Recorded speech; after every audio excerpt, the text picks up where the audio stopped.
Necrobolus? Will you deny me vengeance? Years ago, I met a man named Morbazan. He had a treasure map and a flying ship. I was a missionary then, a priest to Urath, and I followed him north to Elah. And there, I found the Tempest.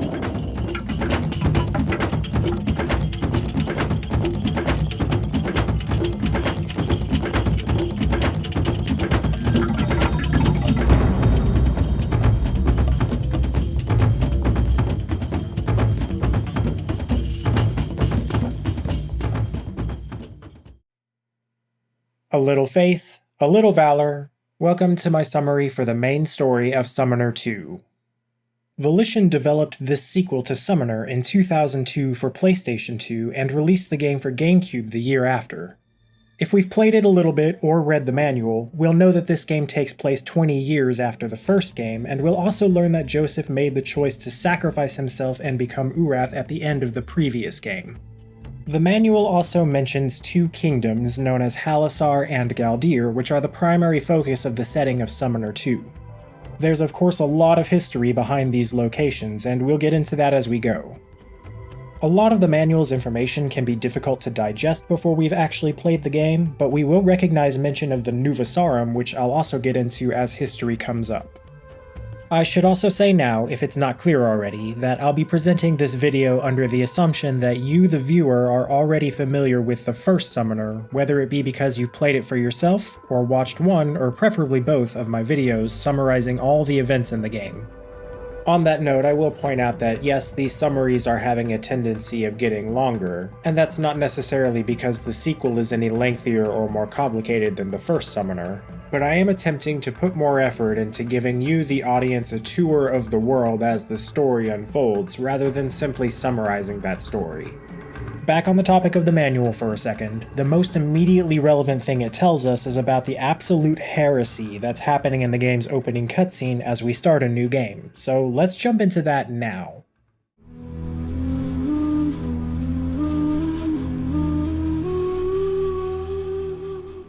So for now, forget about Guval, the maker of all things, and the Medivhan pantheon. We're completely starting fresh.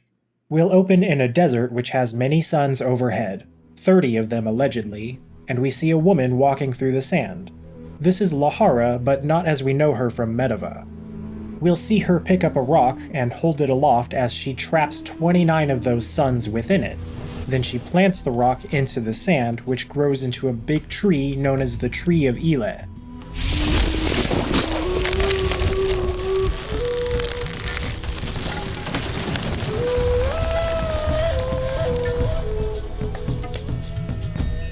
It kind of comes up later that this Tree of Eleh has surprisingly little connection to the Tower of Eleh other than both of them being divine in origin.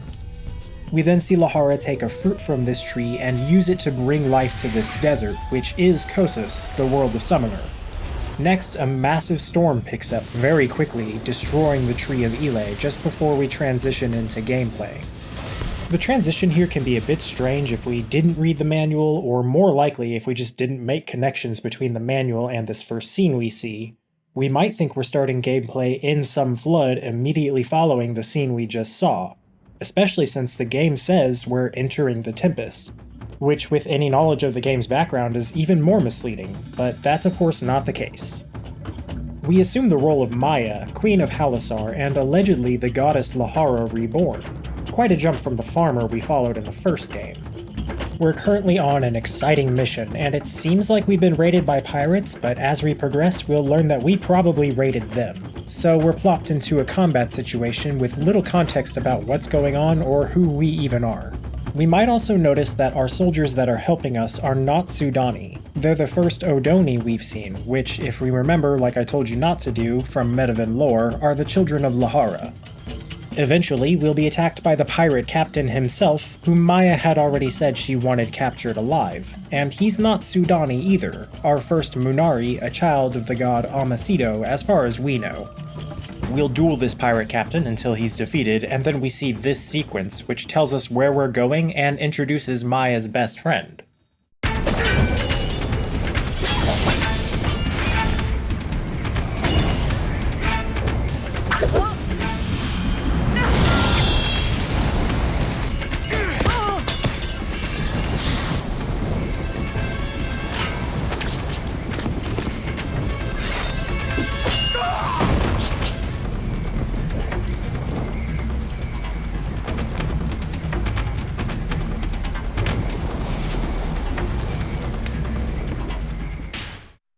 Where's Prince Neru? On the Isle of Teomura. You'll find his lair near a waterfall. Sangharil here is a Munari assassin. If you lie to me, you'll wish you were dead. I speak the truth as I know it. Now what does the Queen of Halassar want with Neru? He has something that belongs to me. We'll take the captain's flaming cutlass as a trophy and then head straight to Teomura. The rain stopped. We'll find Neru's lair near a waterfall, or so the pirate said. There's a whole lot of side content to do here on the Isle of Teomura, and one of them can involve that flaming cutlass we just got, but of course I'll cover all the side content in its own video. We'll haul our assassin friend Sangharil around the island and start to see clues that Teomura has its own in-depth history, but there's more direct information in our lore menu which spells out a lot for us if we're willing to read from it. We can learn that the people of Teomura worshipped a pantheon of dragons, and the rulers, known as Worm Lords, would invoke the power of those dragons by sacrificing their daughters to them. This allowed Teomura to control the surrounding sea, known as the Midnight Sea. Eventually, one of the emperors of Galdir had demanded tribute from Teomura, and then razed the island when they couldn't pay or invoke their dragon gods, causing it to fall. There'll be plenty to say about Galdir and Halassar once we get back to our lavish palace in Halassar. Nowadays, the island is mostly run by pirates and monsters such as ghosts and tree sentinels. We'll pretty quickly find a strange mound of dirt which briefly distracts us from our goal of finding this Neru character. Maya feels compelled to investigate it, which reveals a strange runestone, and this madness happens.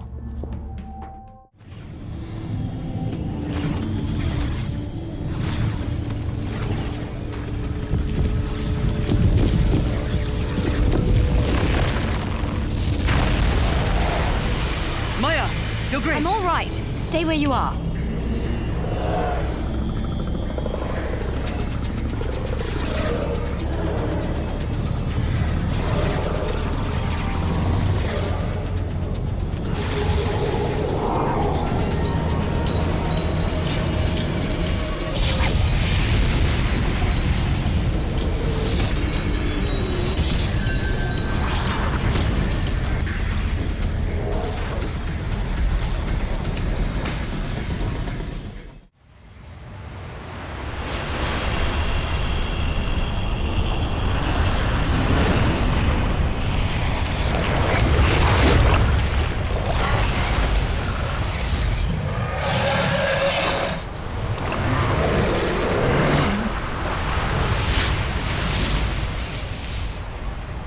Your Grace, are you hurt?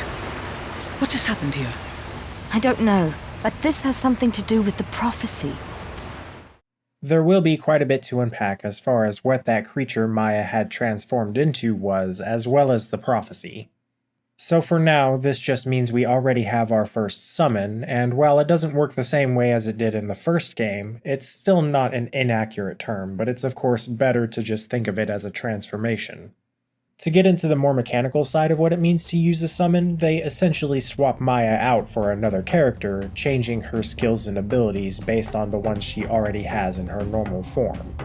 We're specifically starting with the Bloodline of summons, which has life drain on its regular attacks, which possibly makes it one of the more useful summons already. We'll definitely ask more questions about that later. For now, we'll refocus on Neru and we'll find his waterfall at the far end of the island. As we approach, Maya and Sangharil stop at a bridge to have a conversation about the sacrifices of the Worm Lords, but that's starting to get into a side quest and it's hard enough to stay focused as it is. A nearby pirate can be defeated for his key to the lair, so we'll take it and head on inside. As we enter Neru's lair, we're treated to a cutscene which introduces us to him. Apparently his pirate underlings are currently turning on him because he's not mean enough. Because I won't let them murder children and ravage the fisherman's daughter. You are too merciful. They do not fear you. I will not be Prince Neru forever. Your patrons may be happy, but Munari City is far away. There are many of us, and only one of you. I've learned the odds are always in my favor.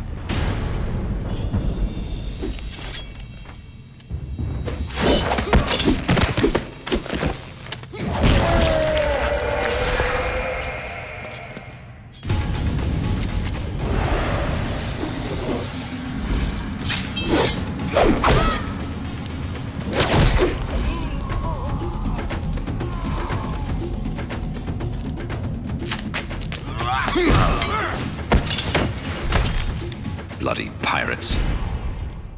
Neru's excessive mysteriousness here does a great job to distract us from all the questions we've had to put aside until this point. We'll poke around a bit and start to find some recognizable things that suggest Neru probably came from Mediva, as anything that's not stolen locally came from there and Aurinia. We'll even find that book we carried around through the entire first game, the Gannic Heresy, on a pile of other books in Neru's quarters.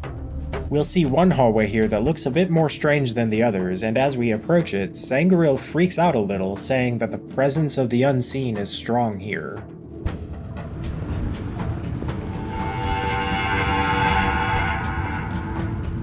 I can't go on. What's wrong? The unseen. Their presence is strong here. The unseen live below Munari City, if they exist at all. We must leave this island, Your Grace. I'm not leaving without my book. Then I follow you to my death. If we take this direction, we'll just get a view of Neru's boat for now. Who are the unseen? Maya says they live beneath Munari City, but aside from that, you guessed it, we'll answer that question later. The next direction we'll head will give us a little more context as to why we're here. We'll find an Odoni woman named Dama Savora, and all we really learn from this conversation is that she stole this Book of the Prophets from Maya, and that she's a traitor to Halassar. You stole the Book of the Prophets. I take such things personally. Don't be so naive. I wasn't acting on my own volition. Many oppose you and your outrageous claim to Halassar's throne. You shall stand before that throne and answer for your crime. I will send for you. If you're not here, our soldiers will have orders to kill. As far as I could tell, Savora's a prisoner here with Neru, as she's the one that got raided by pirates. We'll explore this room to find a gem with Neru's name on it, so we'll take it. In a more cave-like area of Neru's lair downstairs, which would otherwise be focused on side content, we'll see some bones lying around. It's suggested the worms might have lived down here, but it seems a bit small for about a half a dozen dragons. We'll now head up to the docks of the hideout to find Neru, who does have our book, stolen from Savora, and of course he wants to make an exchange for it.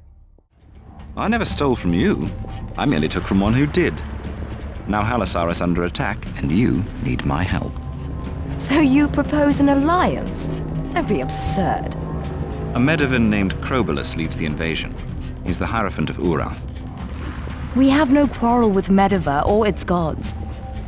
Have you ever heard of the Orenigoth? I haven't come here to argue theology. You're a long way from Halassar. The war may be over before you sail home. What do you propose? A simple trade. I'll give you the book and bring you to Halassar. In return, you give me Crobolus. Does your ship fly? Yes, you'll be in the palace by dawn. But first we need to open the bay gates. You'll find a gem in my guest quarters. It seems a bit strange for this new Hierophant to be lashing out at Halassar, especially if Empress Siwa is still on the throne, which she is, kind of.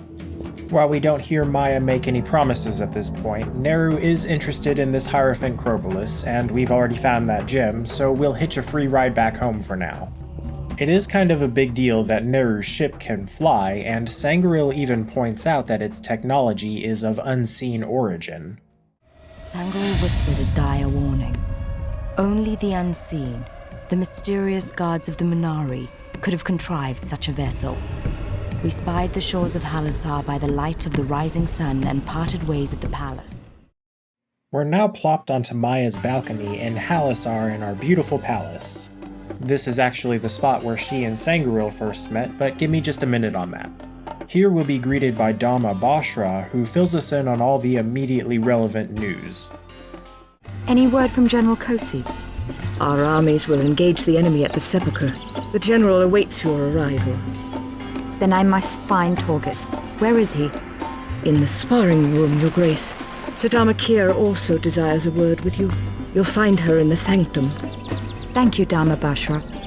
With faith and valor, Your Grace. Okay, that's neat and all, but we may notice that Dama Bashra has the same title and appearance as Dama Savora. Dama is the title for the priestesses of Halassar, and there are several of them who all look like this. So it might be easiest to remember them based on their position and their behavior. Sivora stole from us, Bashra tells us important news whenever the story brings us back to the palace. For now, let's forget about those 3 random names Bashra just mentioned and talk about Sangoril and Neru for a second, since we have some info on them in our lore page.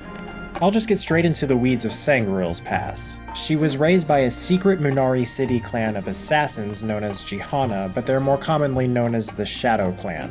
We learn a bit more about them through side content. 9 years ago, tensions had been high between Halassar and Galdir, as they are now, and nobles from Galdir wanted Maya dead. These nobles hired the Shadow Clan, who then sent Sangoril to try to assassinate Maya, but when Sangoril got to Halassar, she was so impressed with the joy in the kingdom that she couldn't bring herself to kill the queen.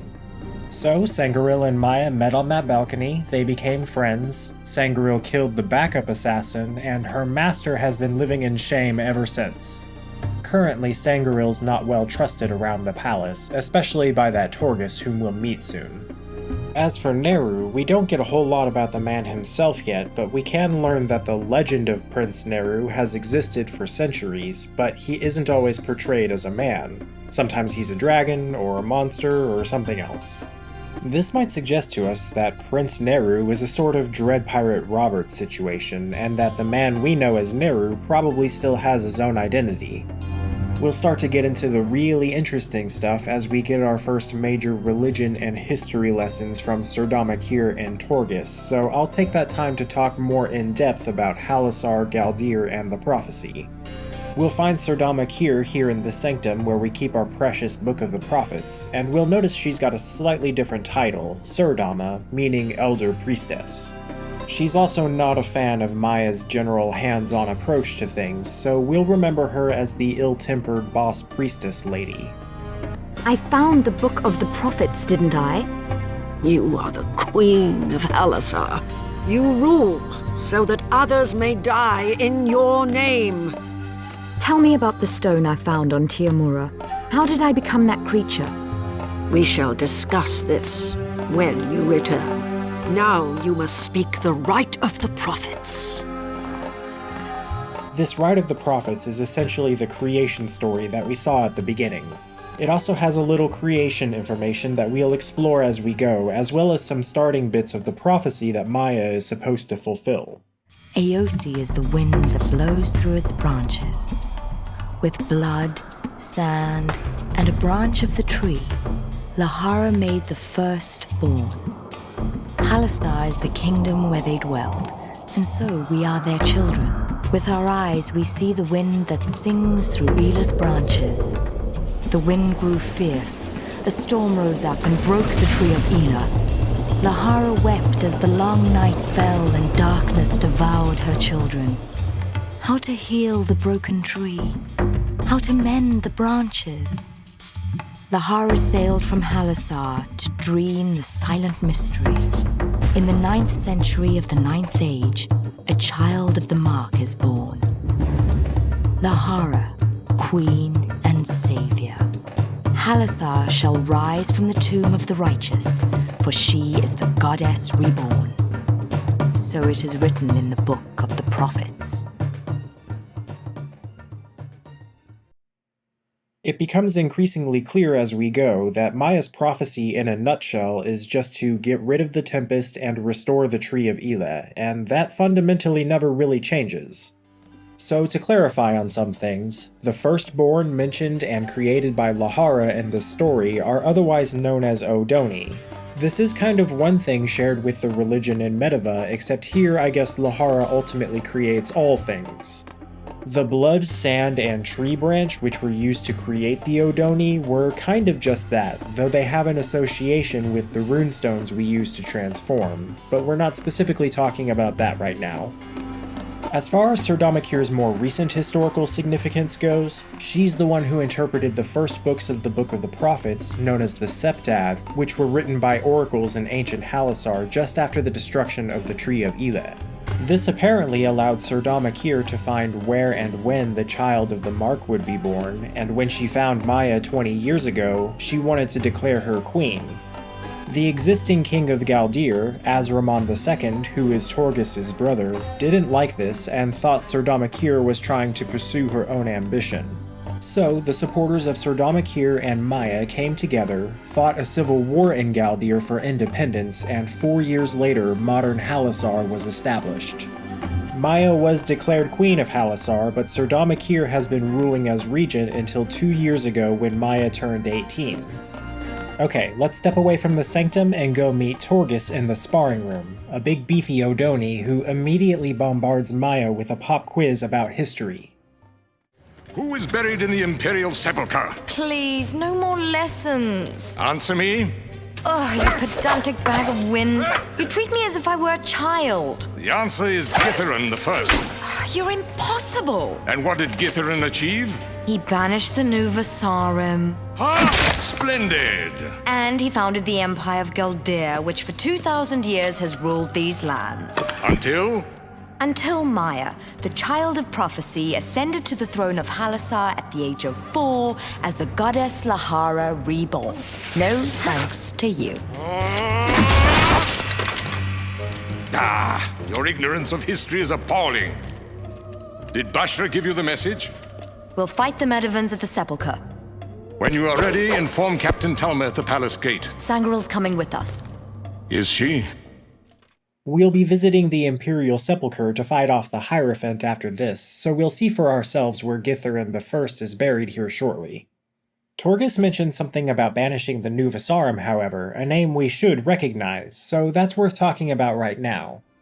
As it turns out, we have a New Vasarim tome here in the palace, but this isn't a former spellbook of some New Vasarim sorcerer. Instead, this one's a prison for all the original New Vasarim.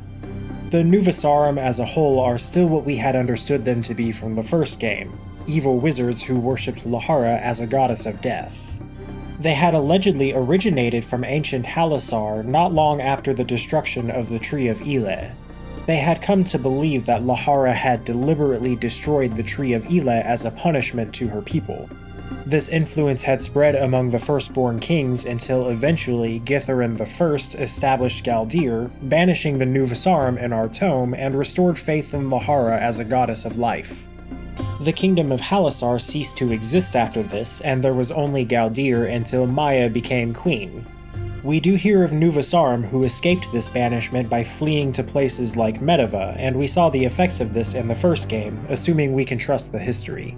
Much like the New Vasarim quest of the first game, our tome is missing a page, but just one this time, and there is of course a side quest revolving around getting and using it.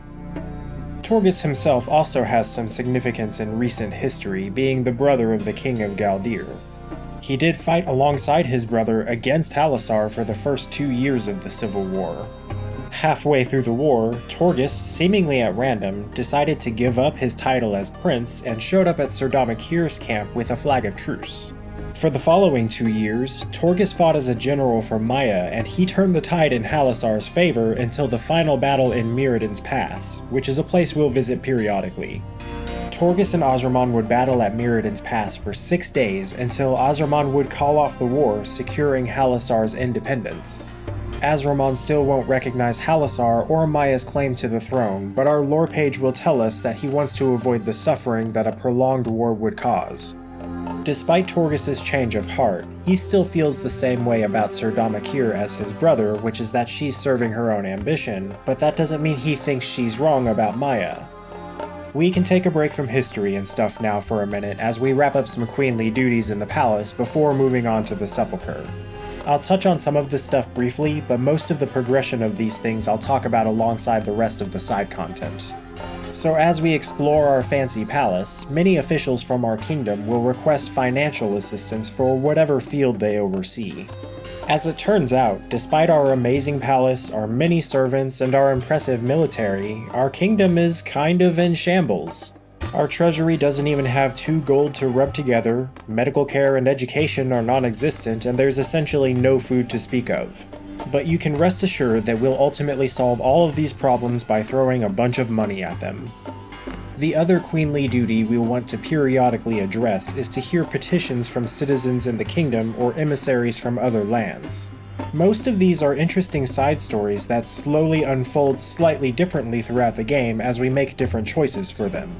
There's really only one of these petitions which is actively relevant to the main story of this game, so for this video, that's probably the only one I'll discuss when it comes up. None of these petitions are that important one, so we can finally move on from story time in the palace to some action in the Sepulchre, also known as the Tomb of Githzerin. We'll head there alongside Torghast and Sangoril, and Torghast isn't very happy that Sangoril is coming. Apparently we just blast through most of the Medivh forces during the cutscene before our arrival at the Sepulchre, so Crobolus himself becomes the main focus of the mission rather than the conflict with the Medivhs as a whole. There we decimated the Medivh army. Their leader Crobolus lay trapped inside with his temple guards. We learned the Hierophant was planning a ritual, a desecration of the Holy Tomb. Though I had an army at my command, I swore I'd stop him myself. It is at this point that Maya says she does intend to honor her agreement with Neru, so she wants the Hierophant kept alive. We do not negotiate with pirates. And you are not the Queen of Halassar. Silence, Munari! We'll see right away a statue of the man himself, Githzerin I, the guy who put a bunch of Nuvisarum in a book and established Galdir 2,000 years ago.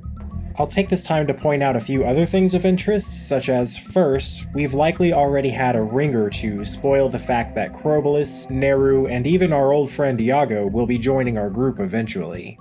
Second, why is it that this one guy is the only nameless soldier here with a voiced line? Faith and valor, Your Grace. Finally, it's also worth pointing out that one of the soldiers asks Maya about this conflict that we dove headfirst into, and Maya responds saying that the Medivhs believe that Lahara is evil and that she and Urath are at war. That might be what a lot of the Medivh grunts we'll fight here think, but I'll tell you now that's not why Crobolus is here. So we were told to meet with General Kosi, and we do so here for our first time. He tells us he sent a Captain Talma ahead to secure a cannon that could hopefully be used to ward off some approaching Medivh warships. Indeed, Your Grace. Enemy reinforcements approach by sea. With the cannon, we might reduce their numbers. Torghast, Sangoril, and I will find the Hierophant. I urge you to wait here, Your Grace. Our soldiers are very capable. We have every faith in your soldiers, General, but I shall be the one to end this crusade. We'll find the captain in the following room, fighting a group of Medivh knights, and after we've helped clear them out, he informs us that he had to make a retreat before he could reach the cannons. I ordered a retreat and we fought our way back here.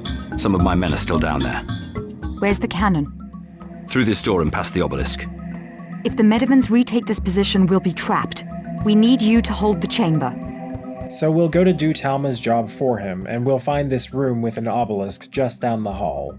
We've got more soldiers fighting here, and the obelisk itself has a history lesson that we don't get to hear. Pushing forward a little more, our cannon is overlooking the sea, being guarded by a few Medivh knights, and Sangoril takes it upon herself to turn this into a stealth section, so hopefully we have the stealth and backstab abilities for her. Once the way is clear, Torghast will give us a little background about the cannon as we approach it.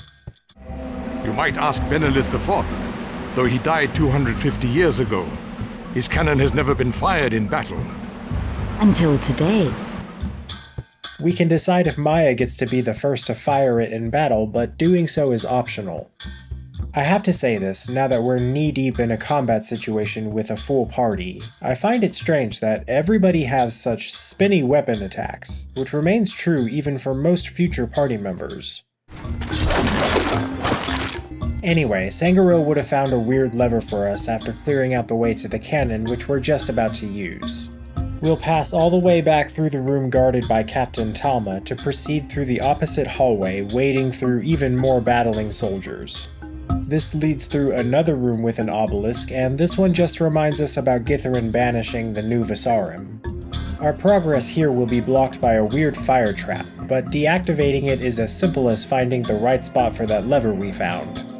This path leads us to a special area known as the Celestial Sphere, around which Githarin initially built this sepulchre. The Galdirans discovered it during the reign of Githaran, and here the Emperor built his sepulchre. But what is it? 1,000 worlds were born from Eleh. If this is a world, where is the sea? Where are the mountains? They were never created. This place is supposed to be the real reason Crobolus is here, but we'll get to that way later, though the reason why there's an empty world here in Kossus is never really explained. That said, this notion of other worlds coming from the Tree of Eleh should remind us of the monks of Iona peering into other worlds as they read from their scrolls of Aosi. So the idea of the existence of other worlds is not really a new one. We'll also find another one of those mysterious runestones here which Torgus suggests wasn't here before. We'll see Maya transform into some type of lizard, which opens up our tree line of summons, and it has a bit more of a focus in spellcasting, but we'll probably still be using our blood summon more. Our lore page does start to fill up on information about guardians of ancient Halassar as we collect these runestones, which are the creatures we're becoming, but we'll talk more about that with Sir Damakir when we get back to the palace. We'll continue from the Celestial Sphere into what seem to be prison cells, where we'll find some more Medivan knights fighting, but they're not fighting our soldiers, they're fighting some new unknown type of creature, and it seems to be a real struggle for them. Retreat! Retreat! Open the gate! Open the gate! Maya's fire magic helps us to make quick work of these guys, but that makes this a good time to mention that Maya has access to the use of fire magic and necromancy, which, while similar to healing magic, is its own thing. I will say these abilities seem to align pretty well with the Medivan understanding of Lahara, but we'll move on from that. In this room, we need to open up the gates to fight these monsters so we can recover a key that one of the now slain Medivan knights was carrying. We'll press on further to find a lone Medivan knight who's also struggling with these monsters, and if we rescue him, we can have a little chat with him. Where's Crobolus? In the tomb, but the door is sealed. He gave 3 of us each a key. You'll need them all to get inside. Here's mine. Now surrender your sword and shield. Okay, great. We need 3 keys. We found one already. We've got the second. So now we move on through the next room, which has an even way bigger statue of Githarin. We'll hang a right here, and this takes us outside to a beach area where there are even more Medivan knights to fight. If we had previously not chosen to use the cannon to sink the Medivan ship, I'm pretty sure they would have landed here and we would have had a bigger fight on our hands. We'll find our third and final key out here and find Githarin's tomb by returning to the big statue room and heading to the stairs directly across from us. Inside the tomb, we'll find Crobolus performing some ritual, and I really appreciated Maya using her magic mid-cutscene to interrupt it.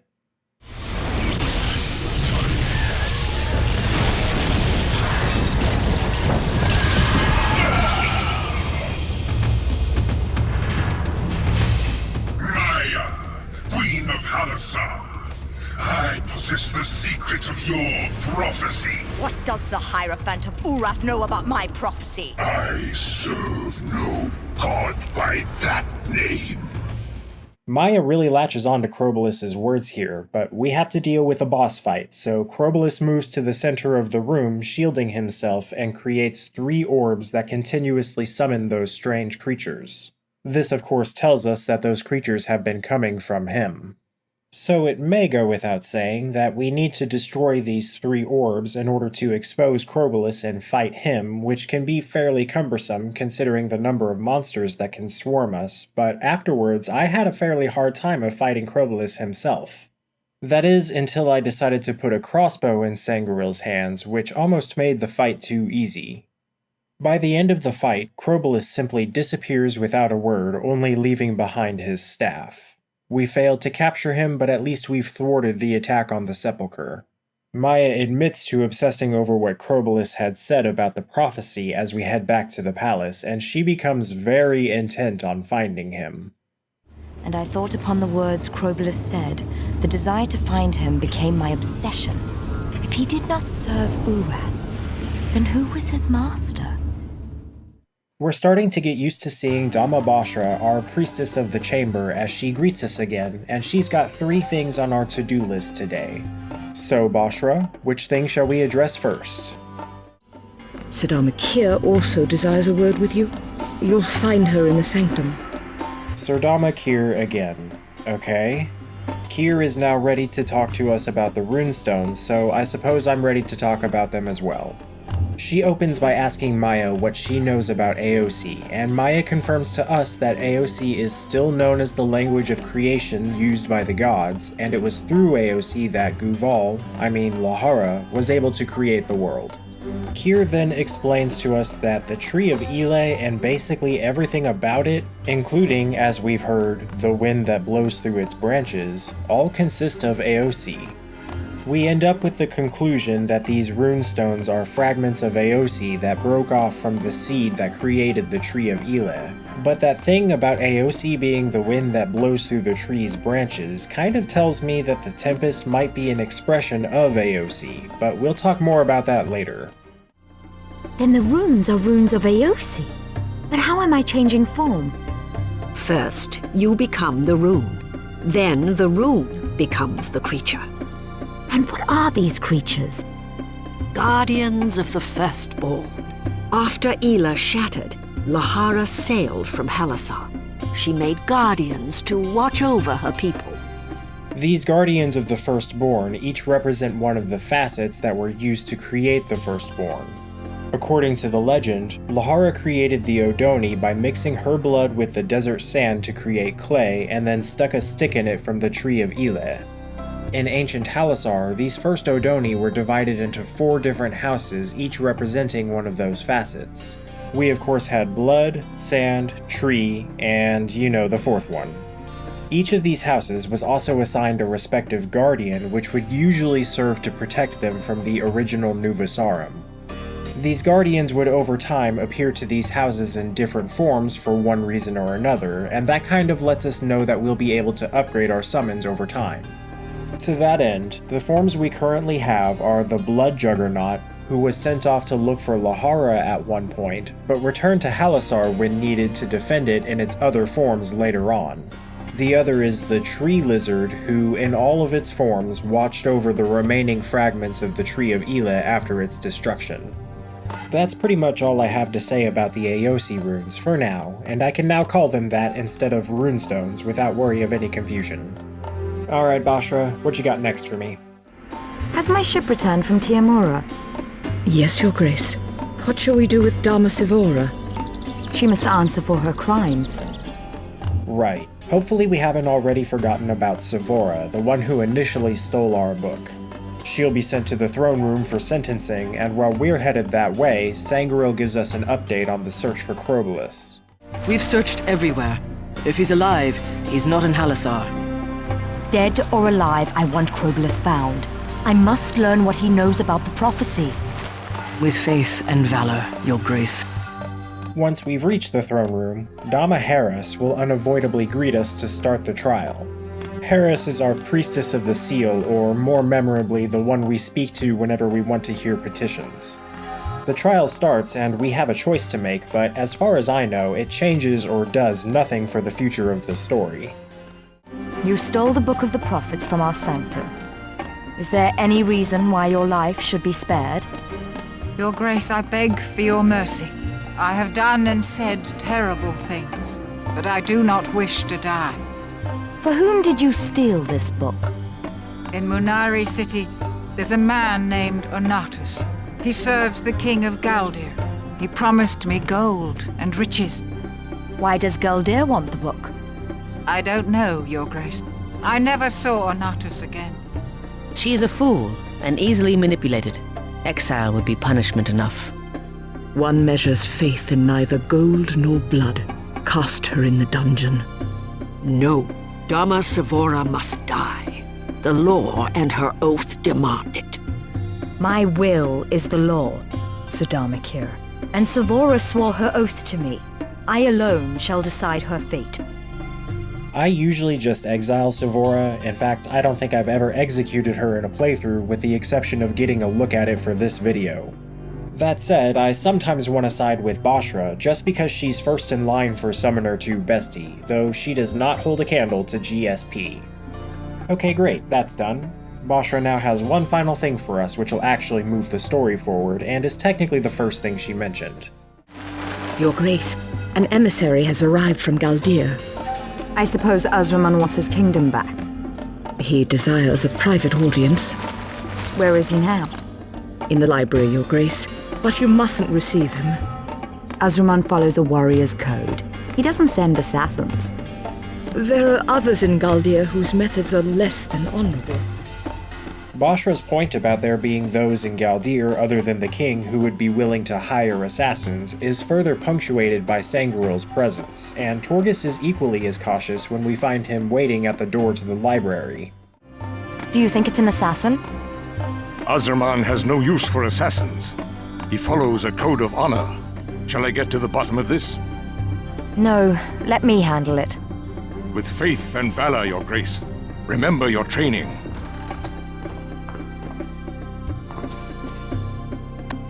Your Grace, King Azraman of Galdir commends your recent victory.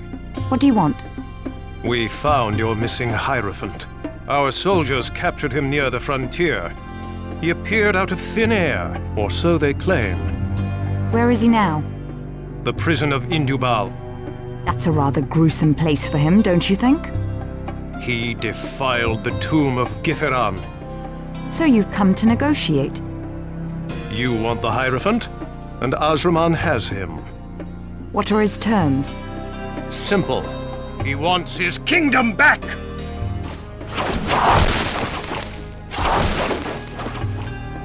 This concludes the only combat encounter we have in Halassar Palace, and the fact that this guy tried to kill us already suggests that Azraman probably didn't send him.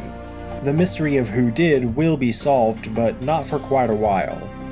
Indubal is a prison in Galdir territory, and Maya wants to sneak into there to get Crobolus. Torghast, and basically everybody else, super object to this. Crobolus is there! The Galdirans found him! Indubal is no place for the Queen of Halassar. Indubal is no place for the Queen of Halassar. I must go alone. We can visit Miridan's pass on our way to Indubal if we want, but it's not necessary to do anything here. Doing so prompts Torghast to mention that he hasn't been here since his battle against Azraman 16 years ago. Galdir is right across the way, with Miridan's pass as a kind of neutral zone, so Maya would have probably traveled through the pass even if we don't stop to check it out. One thing that is worth mentioning is there's some sort of juvenile creature hanging out near a waterfall in the area. If we take an interest in it, we can feed it nuts we find from the various tree sentinels that we fight, and generally show it care and affection over time. We'll stop by to visit this thing periodically. As we're heading to Indubal, Maya tells us basically everything we need to know about it, which is also the story of how Torghast and Azraman's father, Toghan III, became king before Azraman was king. Imarbeth IX built the prison of Indubal. In the chambers of this abattoir, thousands died for the pleasure of their king. Toghan III deposed his cousin and restored mercy to Galdir. Under the reign of Azraman, only those who most deserved his wrath were doomed to Indubal. For defiling an emperor's tomb, Crobolus held the place of honor. So clearly Azraman still does use Indubal despite his father having deposed Imarbeth, but he's much less liberal and sadistic with his usage of it.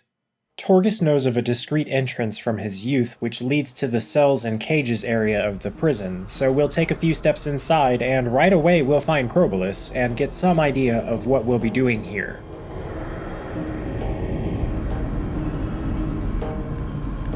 We named this device Imarbeth's Riddle. How does it work? If we release the chains, Crobolus will fall into the pit. If we close the pit, the light will burn him to a cinder. And if we extinguish the light, the chains will dismember him. So we must do these things simultaneously. I'll go down below and close the pit. I'll release the chains. You'll find a mechanism nearby. That leaves the Pillar of Light. Where will I find the source? On the surface near the prison gates. Avoid the guards, if you can. So that's the plan. Signal me when you're in position. We'll begin with Torghast in the depths, and right off the bat, we're charged by a bunch of monsters known as Indubal Horrors, the ones who have necks and fight with their fists, and Indubal Terrors with no neck and have an axe for an arm. I really wish we knew more about these things. Maybe they're former workers or prisoners, or possibly some experiment Imarbeth had going. All we really do know about them is that the Horrors and Terrors sometimes fight each other, but for the most part they just hate you. We may also notice later on that the Terrors are available for purchase at the Munari City arena, so their existence isn't exactly a secret, and I think Azraman probably trades them with the Munari on occasion. We'll also find some abandoned equipment and unfinished cells down here, and Torghast may mention that this area was under construction when his father deposed Imarbeth. We'll fight our way through a bunch of terrors and horrors, and it would be a good idea to be stocked up on potions for this, as really the only tool at Torghast's disposal is Big Muscle Arm. Other than some side content stuff, there's really not much more to see here until we reach the mechanism for the pit.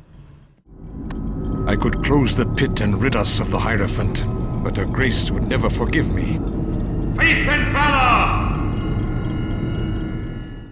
Maya's part in the cells and cages is next, and she starts off in a cutscene being drawn to the sound of somebody mumbling to themselves. Have you come to kneel before Imarbeth's throne? You'd not betray us, would you, cousin? Like brothers we are, of the same blood we are. Are you who I think you are? Ah, my funny little cousin. Is this a game we play? I thought you died ages ago. Oh, no. I am Imarbeth the Ninth, Prince of the Tamirath and King of Chaldea. Targan III deposed you over 50 years ago. His son now rules the kingdom. What a cruel game we're playing, cousin. You hurt my feelings when you say such things. Why do you call me cousin? As a reminder, when Imarbeth is referring to his cousin, he thinks he's addressing Targan III, Torghast's father. He'll give us a different scroll depending on whether or not we play into his delusion, but he's clearly all the way crazy, which is why his rule was so terrible. He'll also give us something for a side quest, and when we step out of his cell, we'll be attacked by a bunch of Indubal jailers. We'll also fight some pale-looking Odoni dudes who are generally known as fiends, Indubal fiends in this particular case. I believe they're supposed to be undead, so as far as I know they're just Odoni zombies. One of the first jailers we fight will drop a gate key, giving us somewhat free access to this floor of the prison. As we explore it, we'll see a good number of interesting characters and criminals, but most of them are associated with side content. We'll also see many horrific torture and execution devices that were used by Imarbeth when he ruled. In order to reach the mechanism for the chains, we'll need to find another key from yet another jailer, and once we're there, Maya waits for the signals from the others and we'll move on to Sangreel's section. I must wait for the others to signal me. Now to find the Pillar of Light. The source is up here somewhere. I must move quietly to avoid the guards. The surface of Indubal is the biggest section for stealth in the game, and mechanically is the only section that encourages being sneaky. Unlike with Fleece in Linnell Palace and Summoner 1, there's never a point in Summoner 2 when we're required to go unnoticed with Sangreel. For this part in Indubal, however, Sangreel will get bonus experience if we do manage to avoid detection. There are no weird or new monsters or anything in this area, just a bunch of guards patrolling around trying to do their jobs, and we'll probably end up killing all of them. There's one quick area of note, a sort of guard bunker on the ground level where we can steal some cash and equipment, but we'll need the help of some of those guards to get it all. The upper platform level of the surface is annoyingly not reached by climbing these stairs. It mostly has more patrolling guards which we need to avoid to get that full experience bonus, but to get the most out of this area, it's probably best to just take them all out. Our actual destination is very red and easy to see, a room with a large red crystal emitting light over Crobolus, and we'll see the mechanism controlling it.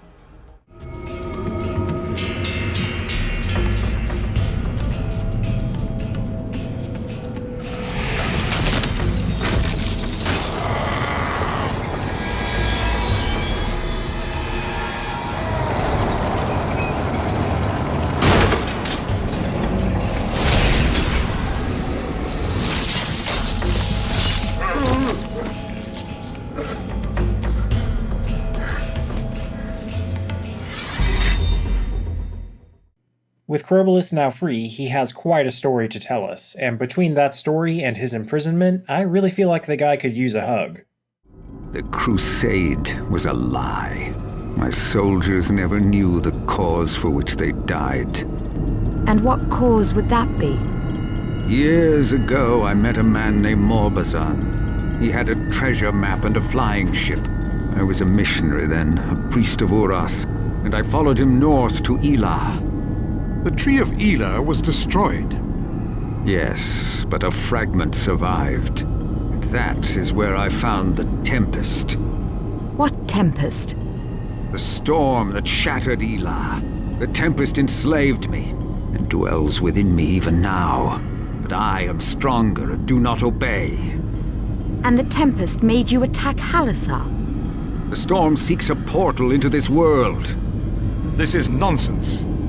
How do we get to Elah? Morbazan will know the way. I last saw him in Munari City. I have a friend in Munari City. He'll find Morbazan for us. Your Grace. The prophecy says I shall heal the Tree of Eleh. If Crobolus is right, I must go. And I shall go with you. I must free myself from the power that has enslaved me. I promised you to Neru, but he'll just have to wait. Does Her Grace prefer a cage or a cell? Azraman sends for you. Where is my dear brother? So yeah, Azraman knows we're here, and he's not too happy about it, but that means we finally get the chance to meet the King of Galdir face to face. He sets up a sort of tribunal right here in Indubal for Maya, and has all kinds of charges against her, which, if she weren't the goddess reborn, would mostly be fair charges. You think too highly of your assassins. I have no use for assassins. When I kill you, I shall do it honorably. Read the charges against her. You stand accused of inciting rebellion against Galdir, of making false claims to the throne of Halassar, of conspiring with the traitors Prince Torgus and Sir Damakir, of heresy and blasphemy, of profaning the Book of the Prophets and the Imperial Sepulchre, of plunder, piracy, and murder. Halassar is mine by virtue of the prophecy. I have committed no crime, nor do I recognize this tribunal. You must complete 3 trials. If you are indeed the goddess reborn, you shall succeed. But if you fail, then Halassar is mine. I will not stand for this. It's all right, Torgus. I'll give your brother the proof he so desires. First, a trial by combat. So for these 3 trials, it's really both the first and the third one that are trials of combat. For this first trial, Azraman pits Maya against 4 of his strongest warriors, and to defeat them, there's a good chance we'll summon right in front of Azraman. He of course has nothing to say to this, but how he reacts to the following trial makes this a little less strange. Let the second trial begin. These stones are the key to your prophecy, are they not? Prove to me you are a god. This second trial functions more as a boon to us as we get an Aosi rune out of it. We'll activate it to get our Sword of 30 Suns transformation, which is the first in our line of sand summons. I think the Blade of 30 Suns is supposed to be analogous to the Blade of Urath from the first game, but I don't find it to be nearly as useful. This form is supposed to be more of a stealthy build, having abilities similar to those of Sangoril. According to the legends of this Guardian, the Blade of 30 Suns defended Halassar until it perished in battle. After this happened, one of the princes of Halassar channeled the spirit of the Guardian into his body and became the Warrior of Sand. This version of the Guardian was defeated in battle as well, but that didn't stop it from later appearing again in a more draconic form. That's all I have to say about that Guardian for now. I just wanted to get it out of the way before we continue with the trials. Azraman's not really impressed with this transformation, and considering the magic that exists in this world through Aosi, who can really blame him? There's not really any telling if this is just some sorceress trick. You now face the final ordeal. I shall kill you myself. Enough! I defeated you at Miridan's Pass. I am the one you want to fight. Yes, brother. How very right you are. I shall make a martyr of you! Cool, we get to play out the second battle between the two brothers, and it starts out pretty fun, albeit a bit standard, but a little more than halfway through, it becomes an annoying timing challenge. During this later phase, Azraman will raise a shield which blocks all damage, and the shields will only drop as he's charging to attack us. For the fight as a whole, we'll be okay if, again, we're flush with health potions, and we will eventually defeat Azraman if we're patient in that final phase. Go. Leave my kingdom and never return. And take the Hierophant with you. I'm through with Halassar. You can tell your spies we're off to Munari City. We're looking for Morbazan.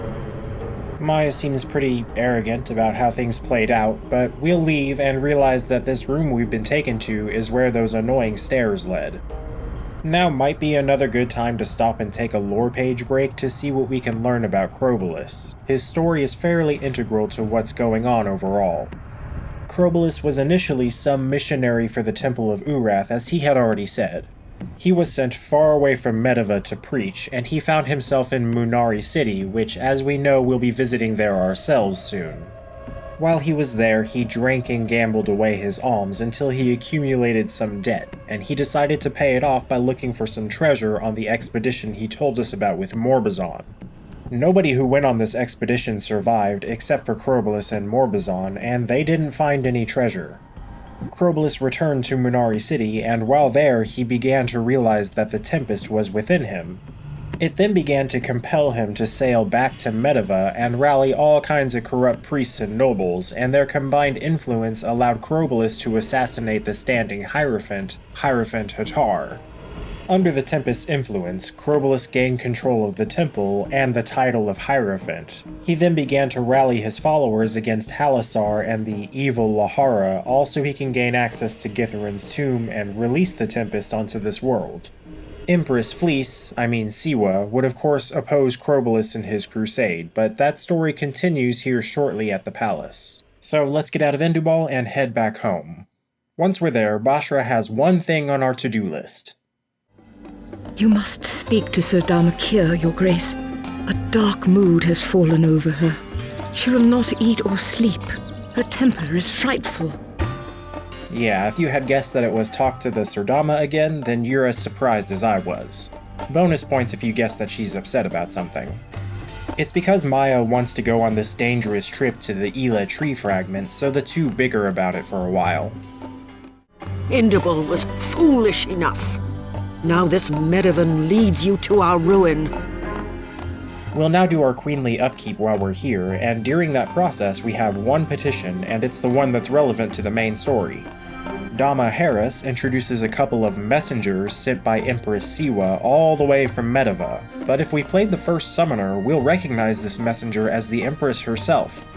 Naturally, Fleece doesn't admit to being Empress Siwa, and of course Maya has no way to recognize her, but the Empress is here to apologize for Crobolus's crusade. It had largely happened because the Empress was away and left her mother, Qifeng, on the throne, similar to what she had done after Murad's defeat when she was traveling with Joseph. Qifeng wasn't as popular in Medivh, so things were able to get more out of control when Crobolus returned from Munari City. Empress Siwa left the throne in the first place because our old friend Rosalind, who's now the Abbess of Iona, suddenly disappeared, so Fleece went to search for her.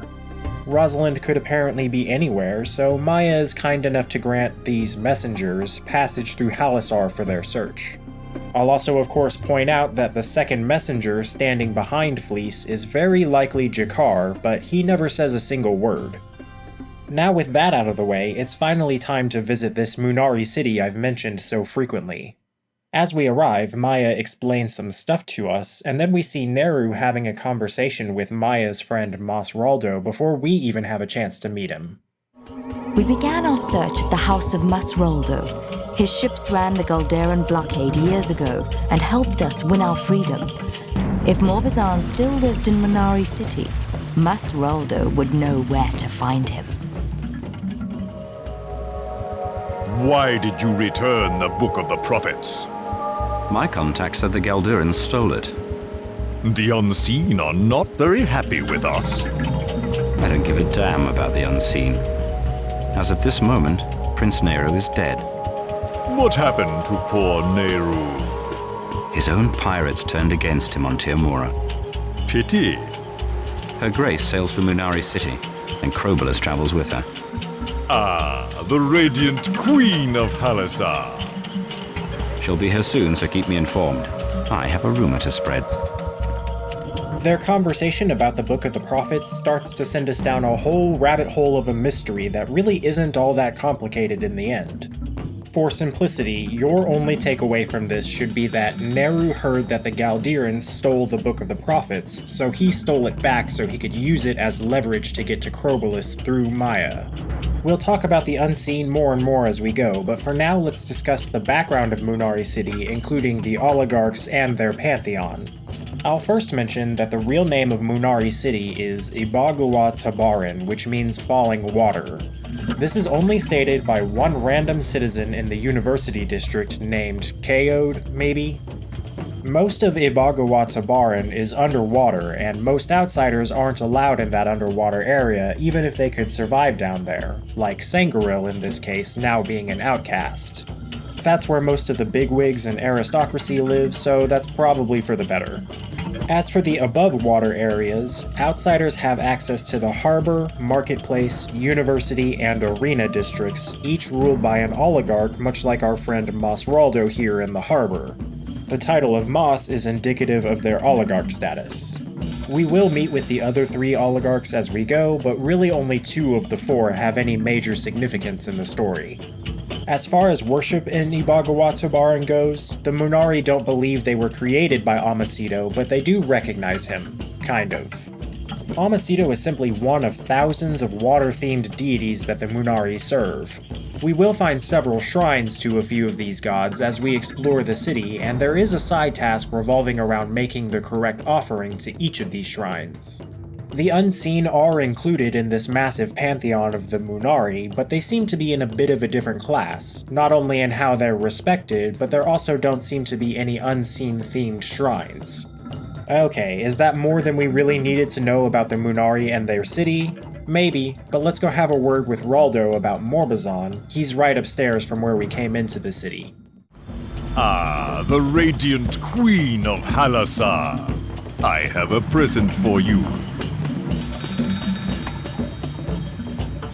We're in your debt already. Azraman's galleys are fatter and slower than I am. There's not a ship in my fleet that couldn't outrun them. But we've never forgotten your kindness. Now, what brings you to Munari City? We're looking for a man named Morbazan. Do you know him? All of Munari City knows that name.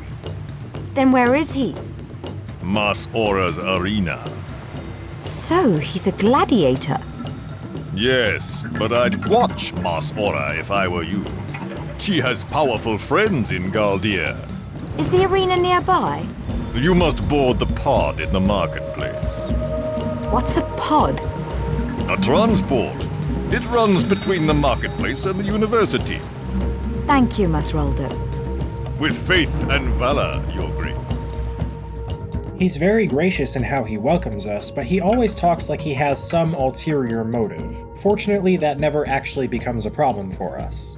We'll follow Raldo's helpful advice, but there's a lot to do in the city. I'll be talking about this place quite a bit when I'm discussing the side quests. We'll see pretty much right away that Neru's rumor about his own death has already spread like wildfire. It's easily the most common topic of discussion among most of the citizens. As we're exploring the marketplace, there is one character of note with whom Maya is already acquainted, named Zoma. He owns a weapon shop, and he apparently provided warriors to help fight the Medivans at the Sepulchre, probably in that part that we skipped over with a cutscene. I'm sort of realizing how much Halassar really needed the help from Zoma and Masraldo against Azraman and the Medivans because, as I had said earlier, in the beginning of the game, Halassar is not really standing on its own 2 feet. Also worth noting, if we look around the city and in the weapon shop, we may see arms made of Galadian steel, much like the dagger given to us by the nameless Weeping Butcher in the first game. We can find the oligarch of the marketplace, Mas Ubrai, and he seems pretty jealous of our relationship with Masraldo. As I mentioned, I've got a lot of side content I'll be skipping over, and that includes the ruins of Hopiris and its background, which is a very Sangoril-focused quest and area. We'll find that transport pod mentioned by Raldo way in the back of the marketplace, and based on what we've seen in Teomura, we should recognize it as unseen technology. Once we're in the University District, we can meet with its oligarch Mas Zalur, who never seems to have time for us. If we ask about Morbazon, however, Zalur will mention that he thinks he's not of this world, which is fairly interesting. He'll also note that these green tubes we see around the University District are just a trick with the seawater that looks pretty, but that is not true. From here, we'll head straight to the Arena District and meet the oligarch there, Mas Ora, and she used to be a courtesan, but that's not really very important. I know why you're here. Morbazon is my best gladiator. I can't afford to lose him. But no one else can guide my expedition. I won't need him very long. And if I never see him again? You will. I give you my word. Morbazon fights in the arena soon. Meet me there. We'll talk more after the fight. We may also have heard around the city that Morbazon has some strange soul-sucking ability, and we'll see that in action here. We enter the arena, which seems to be a large underwater dome. We'll meet the master of the arena, take our seats, and enjoy the show. Welcome to the arena, Your Grace.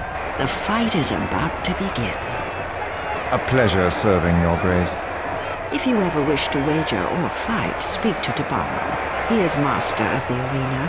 People of Munari City, Mas Ora presents the arena's most formidable warriors.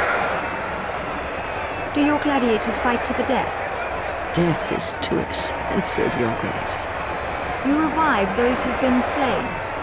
Those who've earned it, yes. Mas Ora mentioning the gladiators being brought back to life after being slain in the arena is actually the first we're hearing about people being brought back to life after death in Kossus. Normally, at least the way I see it, when you have simple and vague revival magics in a fantasy setting like this, it's safest to assume that they save you from near death, not actual death. Now, one could easily argue that if you specifically have a spell called Resurrect, like is present in the first and second summoner, then it should be a little less ambiguous. With that said, I do actually have reason to believe that resurrection from death is a fairly new concept in Kossus. Unfortunately, I won't be able to discuss why that is until much later. When we get there, I'll also discuss why I think Morbazon is doing the other gladiators a favor whenever he sucks their soul out mid-fight. Anyway, sorry to interrupt this show to which we have front row seats, so let's continue with that. Marlax, archer of Hyperius. Hava the merciless, outlaw and free sword. Behold Arian, sorceress of ice. And Valoren, deadly maiden of the blade.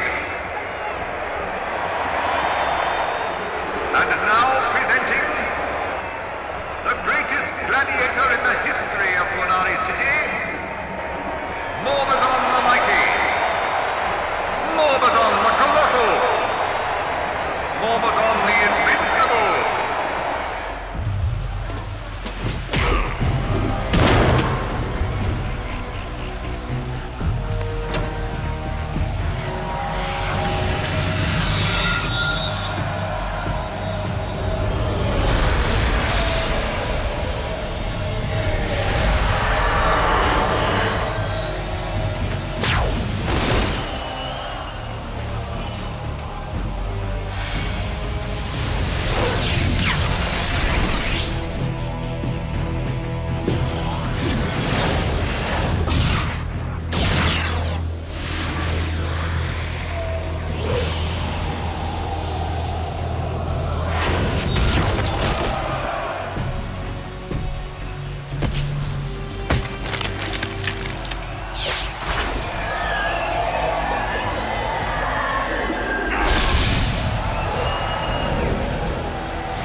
Magnificent, isn't he?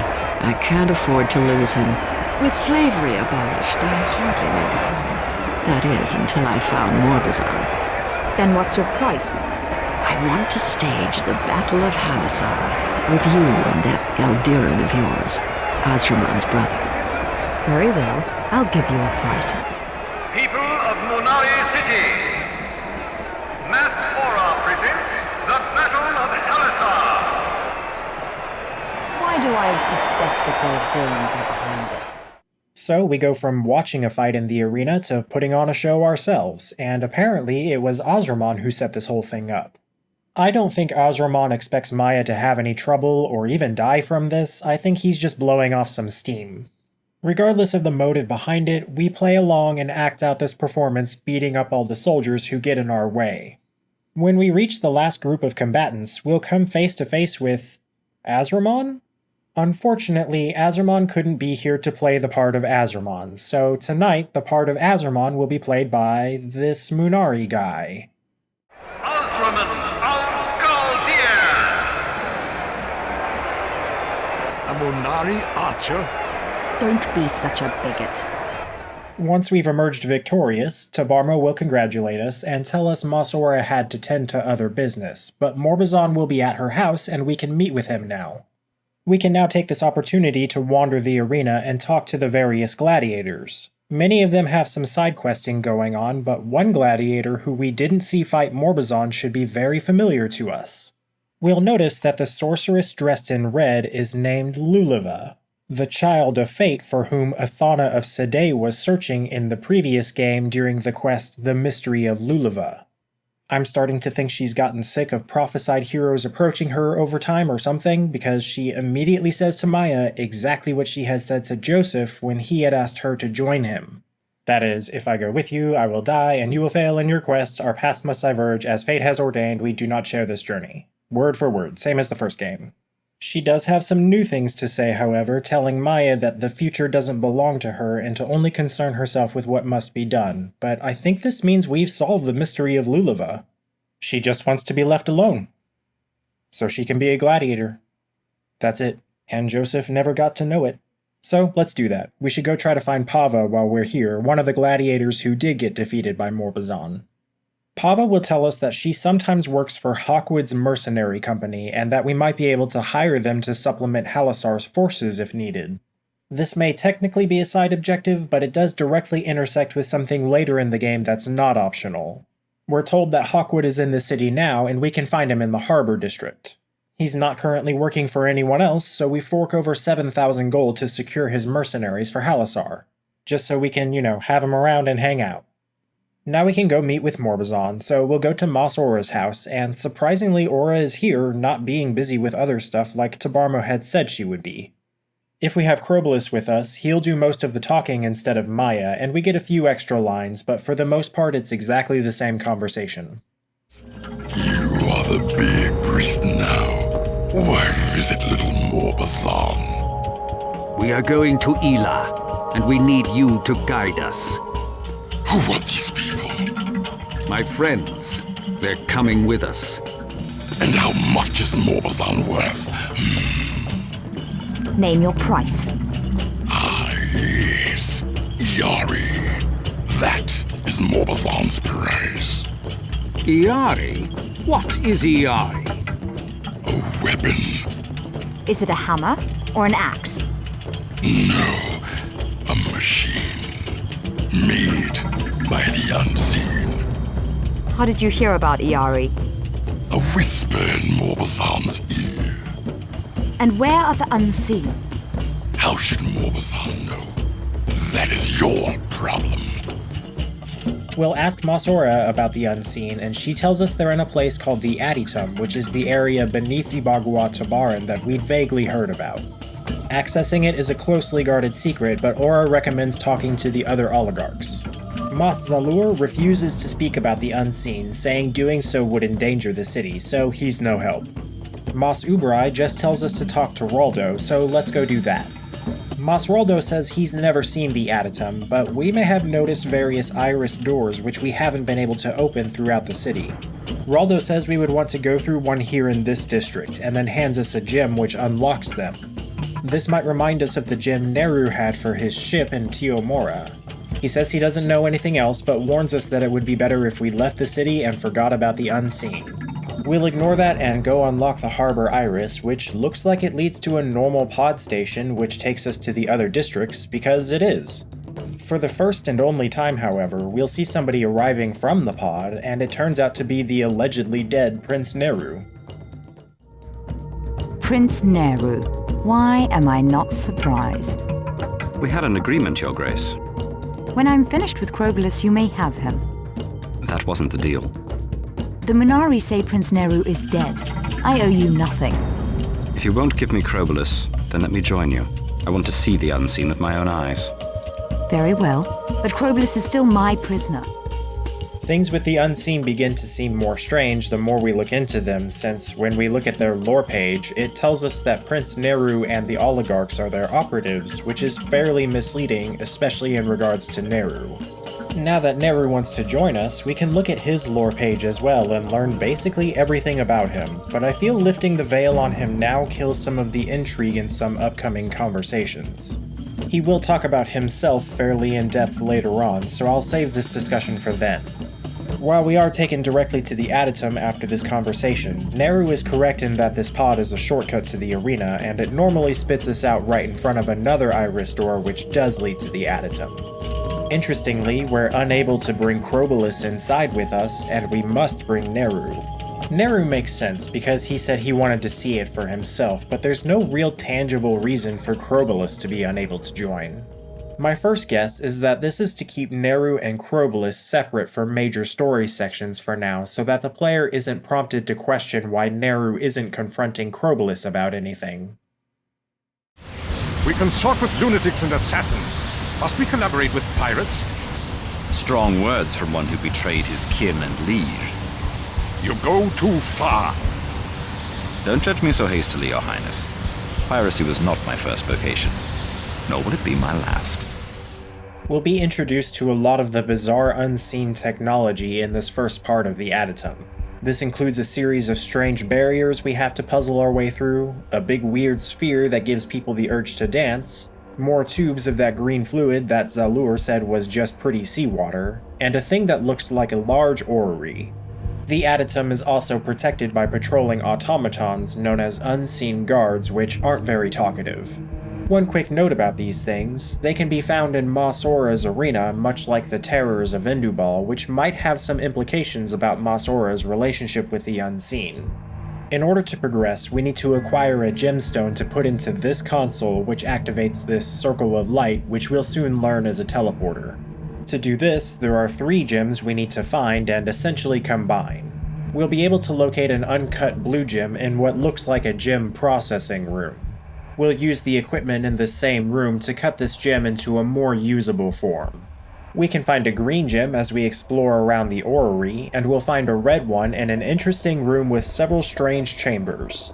One of these chambers contains the red gem, but 3 of them contain people who all have something in common. All 3 of them are confirmed to be dead in some form or another.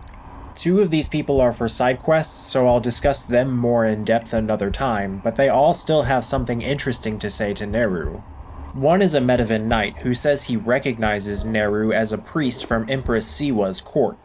Neru denies this, and Maya brings up that the priests of Urath are all marked in some way, which I think is news to me, and to this, Neru basically confirms that he removed this mark somehow.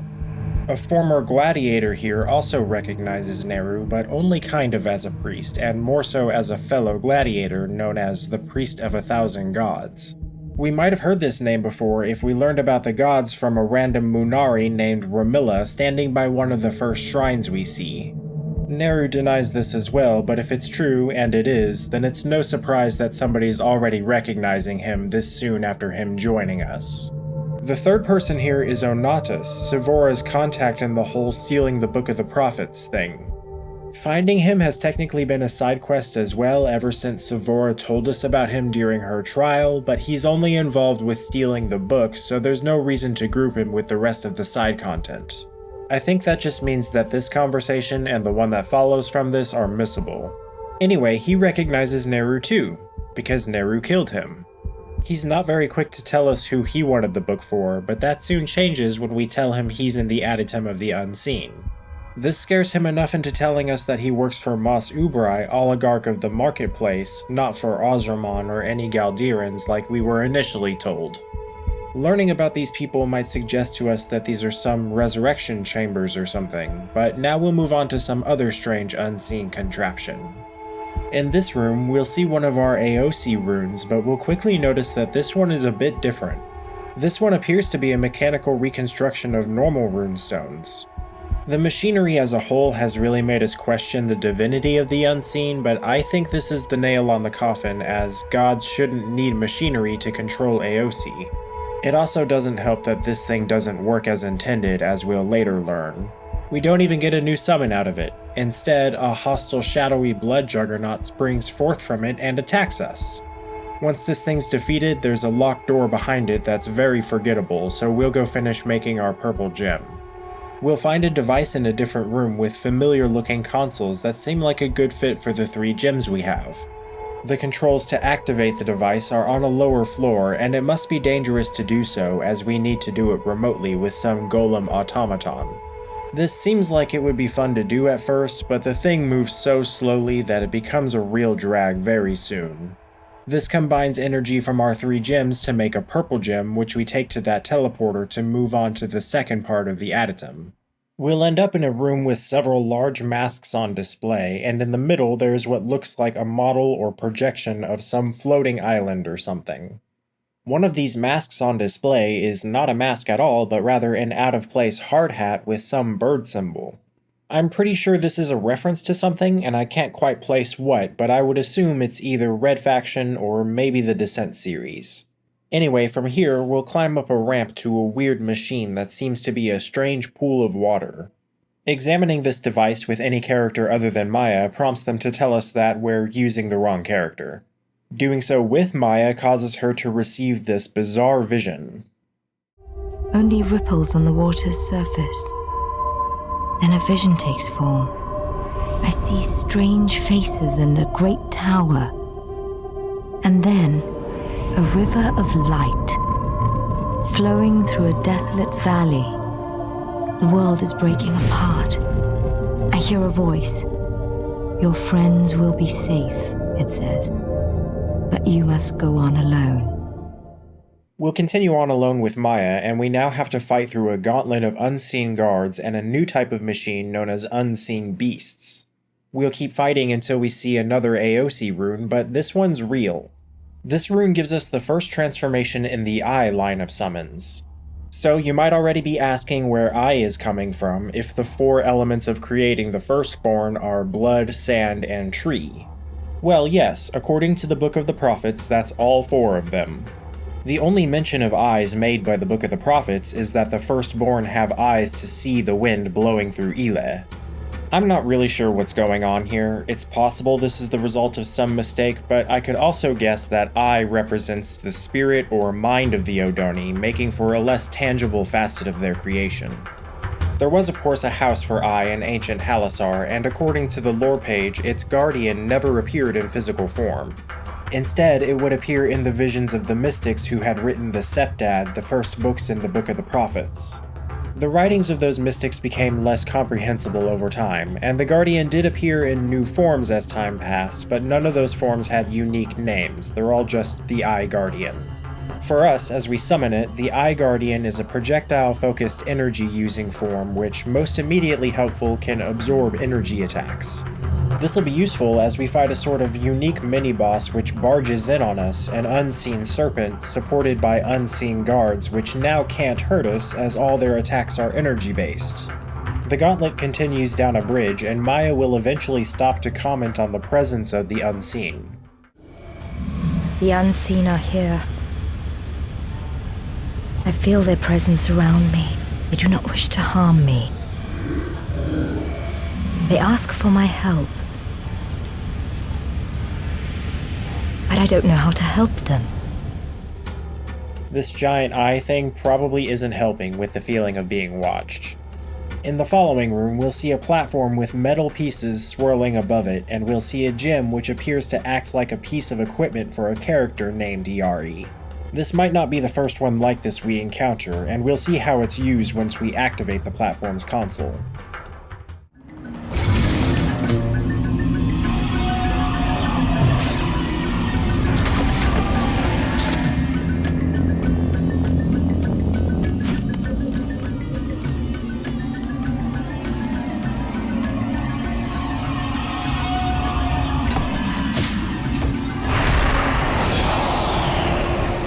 Are you Iari? That is the name the Builders have given me. The Unseen? They are known by that name. I am Maya, Queen of Halassar. Will you come with me? When you leave, I shall join you, but not before. I am forbidden to enter the place of the Builders. I must go back for my friends. Your friends are already here. So we'll take this convenient exit door right here and haul Iari back up to the Arena District where we'll introduce her to Morbazon. He doesn't seem too impressed that his weapon has a vocabulary.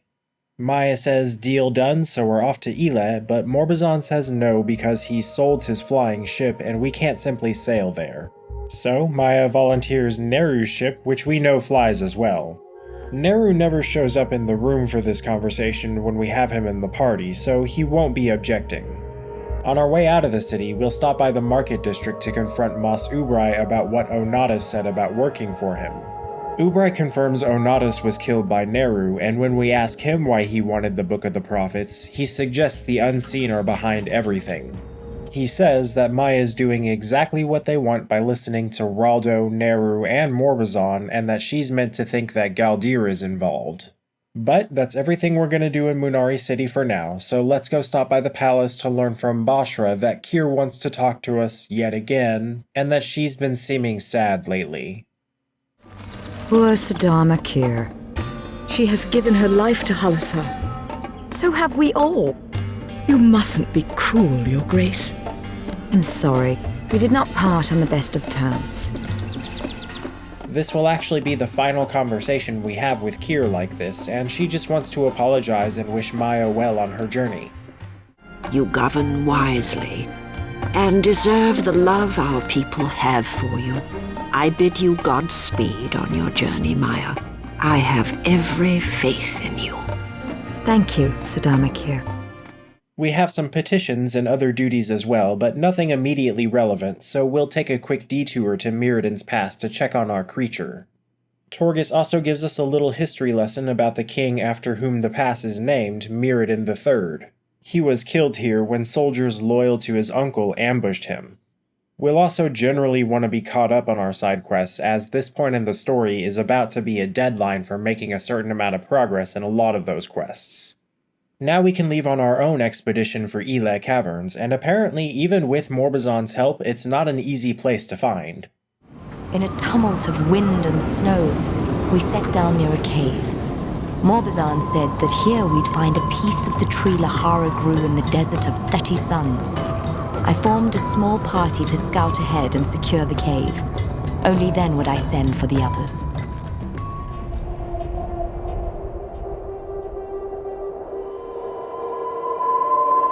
I see the cave up ahead. This place is most inhospitable.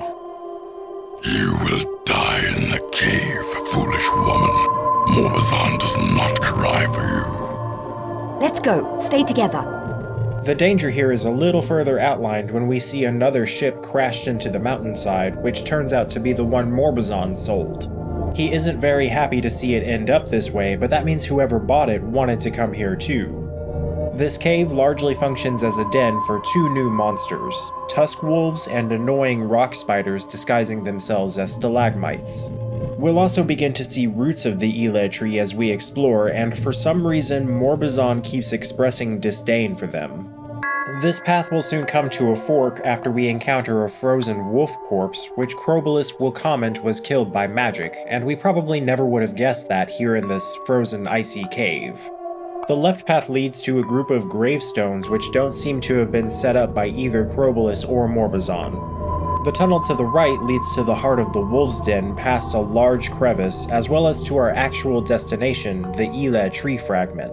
It's currently blocked off with a shield, and we can't do anything here until after exploring the middle path. When we go to do that, we'll find a cozy camp, and it seems like somebody was just recently here. Whoever it is seems to be studying the roots of Eleh and has several books written in Aosi, which should already remind us of the monks of Iona. Our curiosity about the owner of the camp is soon sated as he walks in to reveal himself to be Iago of Iona, Joseph's old mentor and father of the missing Rosalind. He's the one who bought Morbazon's flying ship, and he's on the search for Rosalind as well. I'm searching for my daughter, Rosalind. So is the Empress. Her messenger came to Halassar. That was no messenger, but the Empress herself. She has yet to learn that one must sit on a throne to rule. Is your daughter here? No. Our journey has led me to this place. Did anyone else survive? Yes, but they perished in the Tree of Eleh. We might be able to help each other. I would be delighted. Follow me, Your Grace. There's something I must show you. On the other side lies the Tree of Eleh. I cast this barrier to keep the beasties away. If Eleh was destroyed, how can we travel through it? Eleh was shattered, not destroyed. If it were, we would not exist. These strands of Aosi hold our universe together. Do you mean these giant roots? No, they're not roots. They're the threads from which time and matter are woven. But Aosi is a language of runes. Aosi takes many forms. None is the true form, however. I have the power to become Aosi. I'm learning the runes of the Eleh seed. Then it's no coincidence we found each other. Shall I dispel the barrier? So we're getting a little tied up in the search for the Abyss ourselves now, but with Yago's help, we round up all of our party members and step into the Eleh fragment to see what's so special about it. We're about to hit the point in the game where the nonsense meter really starts peaking, so be prepared for that. When I opened my eyes, the caverns had vanished, and so had my friends. Crobolus and I were alone. The air surged with a wild energy, alive and horrifying. We had entered a place we were never meant to be.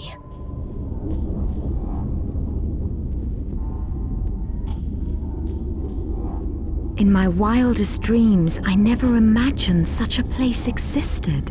It's so beautiful and strange and absolutely horrifying. There are creatures about. Stay alert. We must find the others. So here we are in the tree fragment of the Eleh tree with just Maya and Crobolus. This will make a little more sense as we visit the other fragments. Crobolus warns us of the presence of creatures, and sure enough, we'll soon encounter some monstrosities, some of which we may recognize from the Tomb of Githarin, only now we can identify them as Eleh parasites. It'll come up pretty soon that Crobolus is no help navigating this place, not that there are really that many branching paths. Yes, but everything's changed.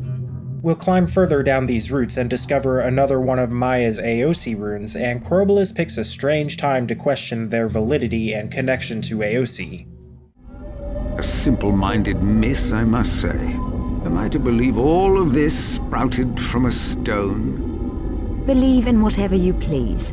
I know who I am and what I must do. This rune doesn't give us a specific summon like the previous 4, since we already have a form for each of the 4 creation elements. We instead get to choose which of the 4 summons we already have to upgrade to their 2nd level, increasing their stats and skill caps. We make this choice on this rune and the following 3 until all of our summons are level 2, and then we make the same choice on the following 4 runes until everything is level 3. I, of course, chose to upgrade the most useful summon in the game, transforming the Blood Juggernaut into the Blood Raptor. Why do you become these creatures? It's a simple-minded myth. Next we'll find a teleporter, which Crobolus says leads to the heart of Eleh, but he insists he can't continue. I can't go on. Why not? This portal leads into the heart of Eleh. If I go with you, I'll be lost forever. I won't let that happen. The Tempest cannot be destroyed. It is greater than any queen or god. I have led you here as I promised. Now let me go. Go where? I'd rather die here than enter that portal. As you wish, but I'd hate to disappoint Neru. So Maya continues on alone, and we now shift over to the Sand Fragment to see what Torghast, Sangreal, and Morbazon are up to. What happened to Her Grace? Where is she? Morbazon doesn't know. You've been here before. Yes, but things are different Morbazan is afraid. If anything happens to Maya, you shall die. Bah! Why blame Morbazan? What did he do? Continuing with these guys, we'll stop at a fork up ahead to have a chat about these Eleh parasites. What are these monsters? Bad monsters. They eat Morbazan's friends. How insightful. Some are impervious to weapons. Others are immune to magic. Your poison might be effective against them. Torgus probably isn't giving Morbazan enough credit for how insightful his words actually are, and I will say that the words impervious and immune are probably a little strong for how these things react to those types of attacks. But yes, that's the general idea, and the right poisons with Sangreal will make quick work of these things. It won't be too long before we encounter another teleporter similar to the one we found with Maya and Crobolus. From this point onward, the way we use these teleporters will determine our final party when we fight the boss here in the Eleh tree. This is because with any group of characters, the last person with whom we attempt to use the teleporter will always fail and be left behind. The most interesting outcome with these three characters happens when we leave Morbazan behind first, but regardless of who we bring through, the two that make it say they have no time to look for the third. We'll take our two chosen characters and fight through even more parasites until we reach another portal, where if we do have Morbazan with us, he's more than happy to let the other person go first. If, however, we have Torgus and Sangreal, they're both desperate enough to find Maya that they begin to argue about who gets to go, and they decide to settle their dispute with a duel. This duel is not to the death, as both of them know that Maya would never forgive the survivor if it were. We'll choose which of these two we want to spar as, which also determines the victor who we'll see with Maya in the final area. In my opinion, this is a pretty easy choice between one of the better characters versus potentially the worst, or at least the most boring. So of course I chose to continue as Sangreal, winning the duel with mostly poison and patience. The next segment brings us to the eye fragment of the tree following Yago, Neru, and Yari, and Yago seems to have the most direct information about what's going on here. These paths lead to other worlds, familiar and strange. They say the monks of Iona are mad. Now I understand why. I have walked in these places before, through the tomes of Iona. Then how do we find our way out? Eleh cannot be mapped. AOC is always shifting. In the Eternal Rite, Eleh was a siege tower, built to storm the gates of heaven. Gods have no use for stone and mortar, and that was Murad's folly. Eleh is no siege engine, but the engine of creation itself.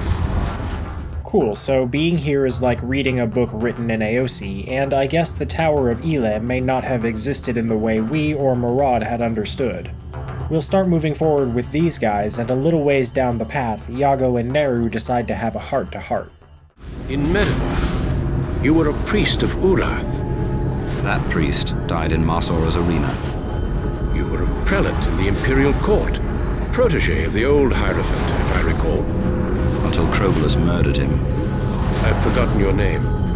Orselius. You have a troubled history yourself, old man. So, for the first time, Neru's being upfront and honest about his true identity as Orselius, and about his motive for vengeance against Crobolus. I had kind of hoped that he'd be a recognizable name from the first game, but I'm only slightly disappointed that that's not the case. We can now take a look at Orselius' lore page to get some more in-depth information about him. Orselius viewed Hierophant Hatar as a sort of father figure, so when the Tempest-possessed Crobolus killed the Hierophant, Orselius traveled to Munari City lost in despair. There, he found Mas Ora's arena, where he decided to fight, hoping he would be slain by one of her gladiators. He turned out to be a fair gladiator himself, so he continued to fight, earning himself the name the Priest of 1,000 Gods, as we'd heard before. Orselius' time as a gladiator would come to an end when a mysterious woman would give him a flying ship, the very one that brought us here to Eleh. She also gave him his identity as Neru and the pirate hideout in Teomura with unseen technology, giving him the tools to begin to enact his vengeance against Crobolus. This would of course mean this mysterious benefactor has direct connections to the unseen. I think this woman would have been one of two people, either Masora herself or much more likely Iari, but that's starting to get into some story stuff that we haven't covered yet. That's all we really need to know about Orcelius, so we keep moving on, and Iago will eventually comment on the Eleh parasites. What are they? Parasites. They devour the strands of Aosi. And when they have finished, the universe will be no more. After this, we'll find the first portal to start filtering out which of these characters we'll be using. Iago is already aware that somebody is likely to get left behind, and all three of these people have pretty decent practical and personal reasons for wanting to go first. This time around, there's no interesting interaction for keeping any particular set of characters, and the lines that are delivered are still mostly the same, so if you're doing this for yourself, just pick your favorite of these three. I of course ran through this a few times to see if there's any extra dialogue, but I ultimately chose Neru, which may not have been the best choice based on how I built him. There's not much conversation to be had as we continue to the final teleporter. We'll pick our last character and move on to the Blood Fragment, the final sequence in which we use the party we've constructed.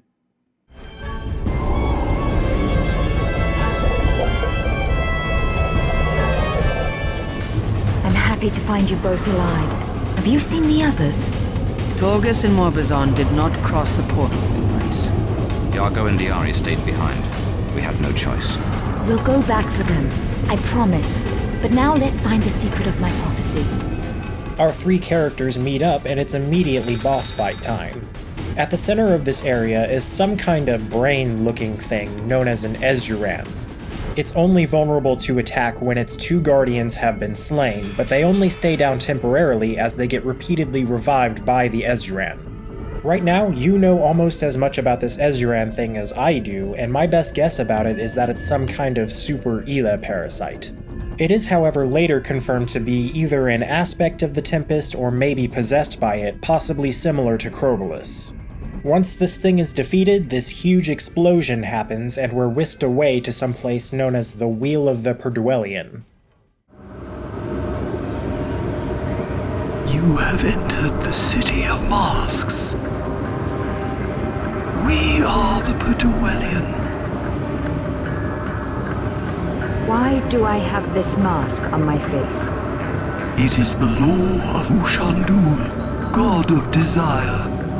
Those who disobey are punished. Where are my friends?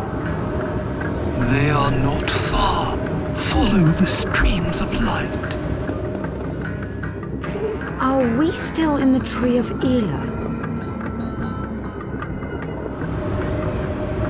This world has many names, but Eleh is not one of them. If I can recall correctly, the first time I ever came through this point in the game, I was almost wondering if I was even still playing Summoner. Despite all this weirdness, we should still be recognizing some of the sights that we see from Maya's vision in the Adytum of the Unseen. The Perduelian kind of scatter after they say their piece, but we can speak to them again to learn that our friends are being punished, which we see nearby if we follow the streams of light as we were instructed. Once we found any one of our friends, we can go back to the Perduelian for even more information. They first inform us that these colored streams of light end in portals which lead to the rest of the City of Masks, where we'll allegedly find the missing Torgus, Morbazon, and Iari. They also say that in order to free the four people we find here at the wheel, we'll need to defeat their god of masks, Ushandul, and we'll need the help of those other three to do so. So, since we're clearly no longer in Kossus, it would be nice to at least know the name of this world. So we ask, and apparently it has 1,000, and 997 of those names are kept secret. The Perduelian would then go on to tell us those remaining 3 names, but instead they just vomit out a bunch of random syllables. Silakundakul, Ukashmakar, and Tulagukarlus. We won't use any of those names, instead we just refer to this world as the Realm of Twilight. As for the Perduelian themselves, they say they sort of function like a hive mind, so all these people we see here at the wheel are more like a single individual. The main focus of the Perduelian in this world is to tend to these colored streams of light here at the wheel of the Perduelian, which is where these streams originate. These streams of light are collectively known as the River of Light, which we're told is the soul of this world.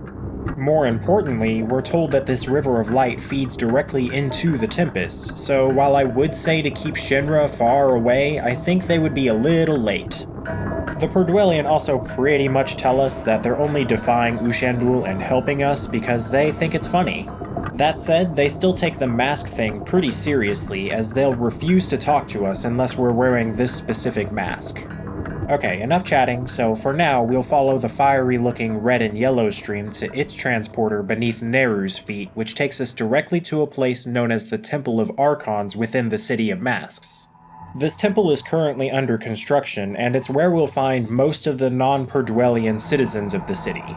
Among these citizens, one of the first we see is someone calling himself an advocate of a tribunal, and he says he's currently supposed to be defending an ancient one of the old gods from before the arrival of the Tempest. He doesn't actually care enough to do that job, but this will make a little more sense once we see the tribunal for ourselves.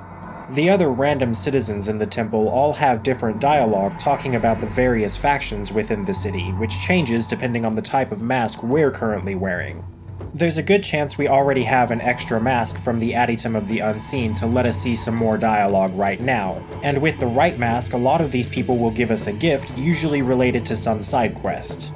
Now there are a good number of factions within the City of Masks, and Ushandul deliberately keeps them in chaos, so the best I can probably do is compile a list of the ones we hear about like this. A lot of the information about how these factions interact with one another is contradictory as well, so if I were crazy enough to try to map out those interactions, then that would probably look something like this. This weirdness is even further outlined when we meet the mask vendor calling himself the Chrysopomp. When he explains the factions, he admits that everyone is confused and most citizens don't even know to which faction they belong. We're learning more and more that this Ushandul rules through chaos, and that's even further evidenced by some contradictory affirmations we find in the first area of the temple. We'll also quickly notice that our good friend Torgus is right here next to the Chrysopomp holding some large bowl of lava or something. He doesn't quite seem to be himself. We serve the Tempest and her children. You serve Halassar and her prophecy. Now put down that bowl. I obey only the word of the Archons. Leave me to my work, woman. So he rebukes Maya, but he mentions something about the Archons, so let's go track those guys down. In one segment of this temple, we'll see a model of the unfinished temple, and a bunch of people all wearing the same mask are surrounding it. These are the Archons, and outside of the Perdwellian, they seem to be the faction that has the most cohesion and certainty about who they are. They're primarily responsible for the construction of the temple. Maya demands Torgus's release, but the Archons say that he's a gift from Ushandul. They will be kind enough to release him, however, if we find and kill somebody known as Vandal found in the ruins of the city. True to his namesake, the Archons say that this Vandal destroys all that they create, which to me kinda makes it seem like he's doing the Tempest's will more than the Archons are. They want us to return with Vandal's mask as proof of his defeat so that they can, eat his face. Maya's willingness to be an assassin for hire seems a little out of character to me, but don't worry, Vandal will give us plenty of reason to dislike him as well. We're gonna be juggling quite a few tasks as we explore the city, so let's set Torgus and the temple to the side and go visit this tribunal we've heard about by taking the purple transporter near Sangoril in the Wheel of the Perdwellian. Right away, we see somebody who looks mostly like Morbazan, who's being interrogated by some giant statue face. This Morbazan, however, is more purple and glowy, and much more articulate than we remember him.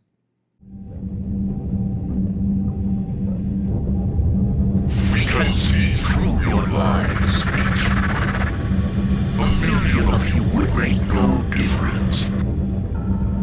The reign of your people ended long ago. We never abandoned this world. The storm is endless. The destroyer cannot be destroyed, and so you shall die. When Maya tries to speak to Morbazan, she gets no response, and the Justicar here informs her that he won't hear her because she's not his advocate. Luckily, we know where Morbazan's advocate is, so let's go have another word with that guy.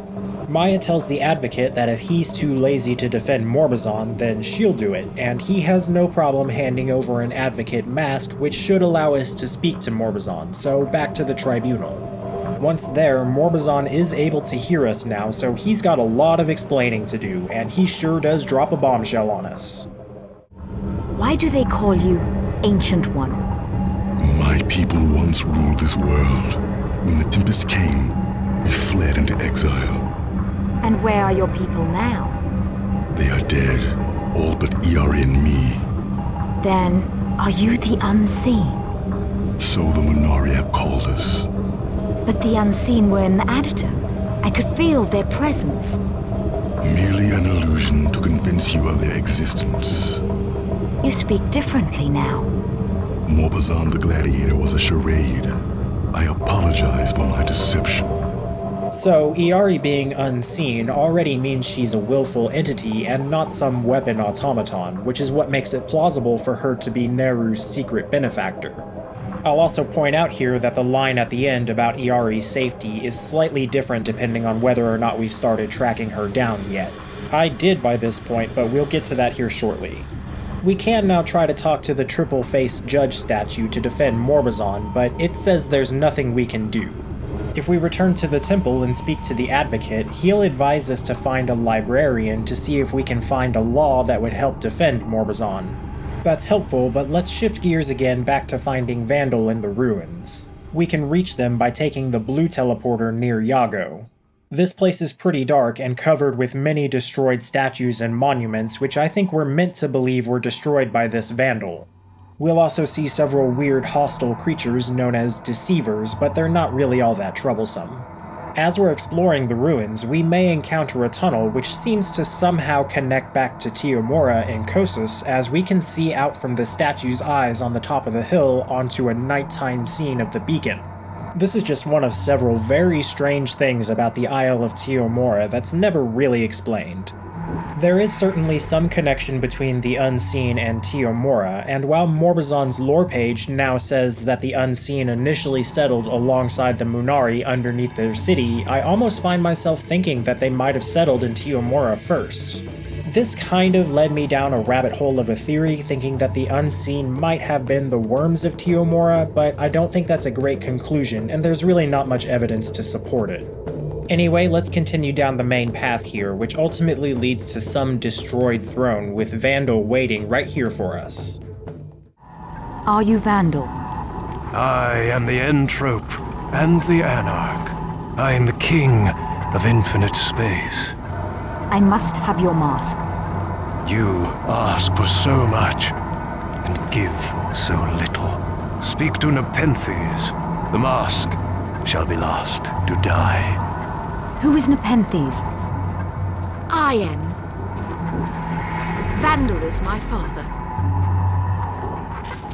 That mask doesn't belong to you. What have you done with the Ari? We made her into a bomb. She will destroy the City of Masks. If you want her back, you must play. I'm in no mood for games. Iari is now in 5 pieces. My father knows where to find them. You must rebuild Iari to stop the bomb. So I guess Nepenthes is named after a pitcher plant, which is in turn named after a drug of forgetfulness in Greek mythology, because she set up this elaborate trap for us. But I realize that you're not here to learn real-world history or mythology from me, you're here to watch me throw rocks at tiny masks spinning around on a wheel, because that's what we need to do to save Iari. We'll need to play this game multiple times, hitting the highlighted masks within a time limit to receive hints about the locations of Iari's disassembled body parts. If we perform poorly, we can pay an increasing amount of gold depending on how much extra time we needed to hit all the masks. Fortunately, the first round doesn't have a timer. For now, we can only play the game 4 times to learn the locations of Iari's 4 limbs. One of her legs is found in a city of books, and Vandal gives us a key to find it. The other is said to be with a vendor. One of her arms will be found at the river's source, and the other has something to do with 3 mouths and 4 eyes. We should recognize all of these locations except for maybe the City of Books, though logically that would be found behind the last teleporter, which I haven't discussed yet. So let's go do some limb shopping, literally for one of them.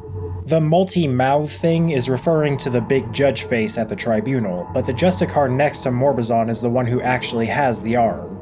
He correctly says that it's evidence of a future catastrophe, but I suppose he has faith that Maya can stop it because he hands it over when she asks for it, but not without a warning of consequences should she fail.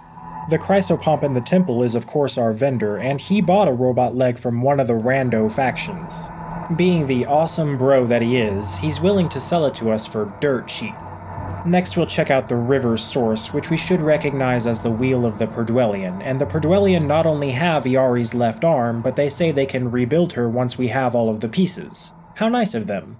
Now we can go check out that final portal, the green one by Crobolus. This leads to Bibliopolis, the library in the City of Masks. We'll chat with the curator here who tells us that the City of Masks has infinite laws, and as such it only functions through the mercy of Ushandul. Despite this, he is still able to tell us exactly where to look to find something to legally defend an Ancient One.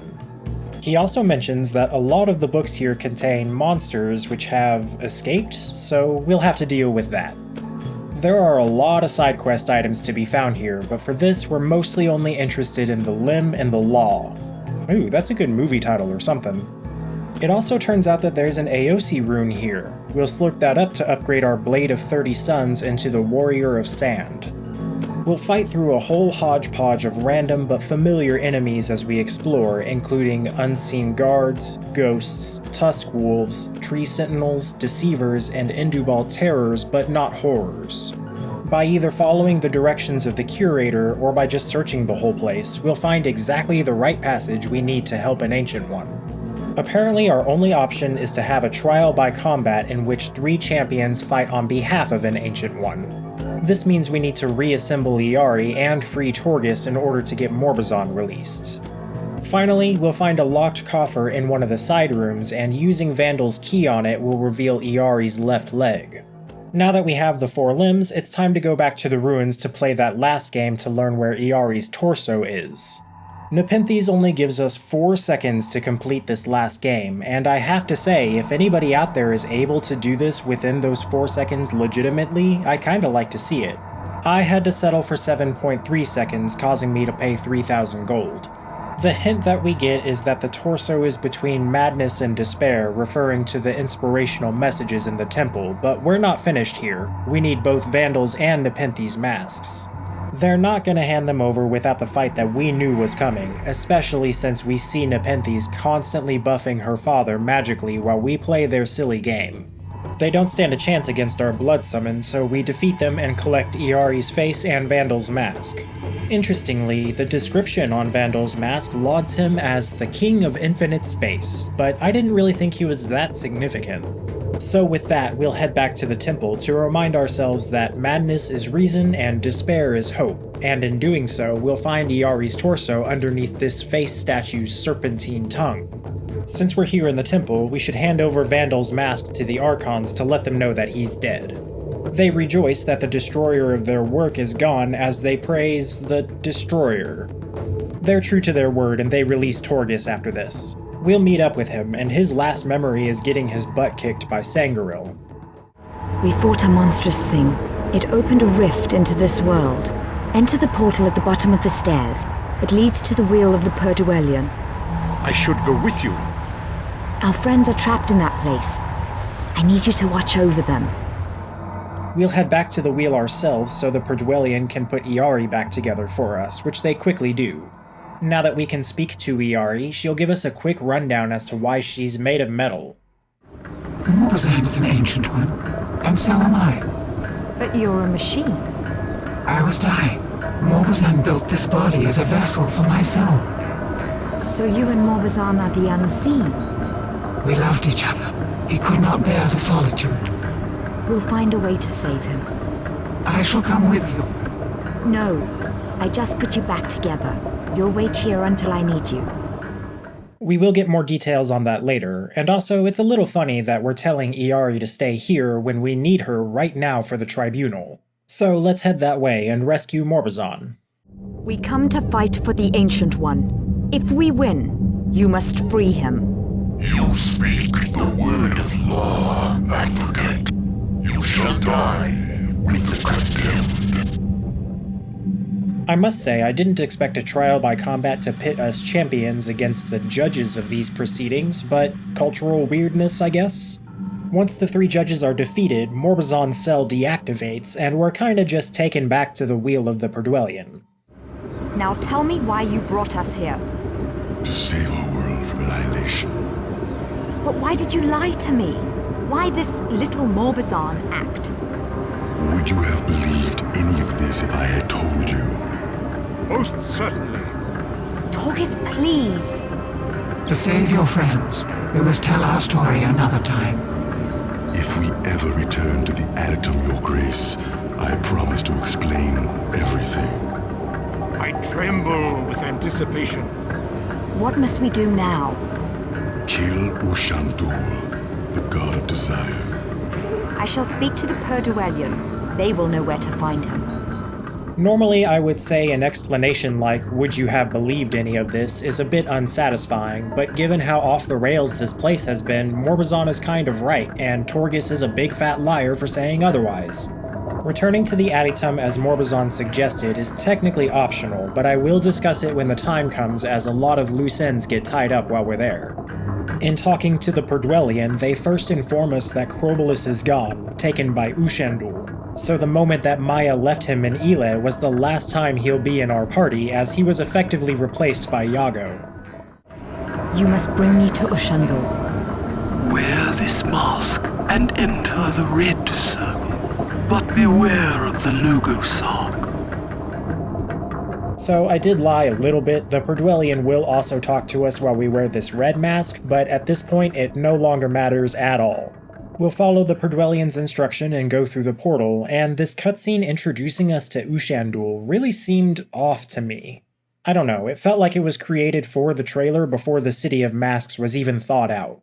One specific thing to me, at least, was the familiarity with which Maya addresses the Logosark, and yes, the Perduelion did warn us about her, but it was very brief and extremely easy to brush off.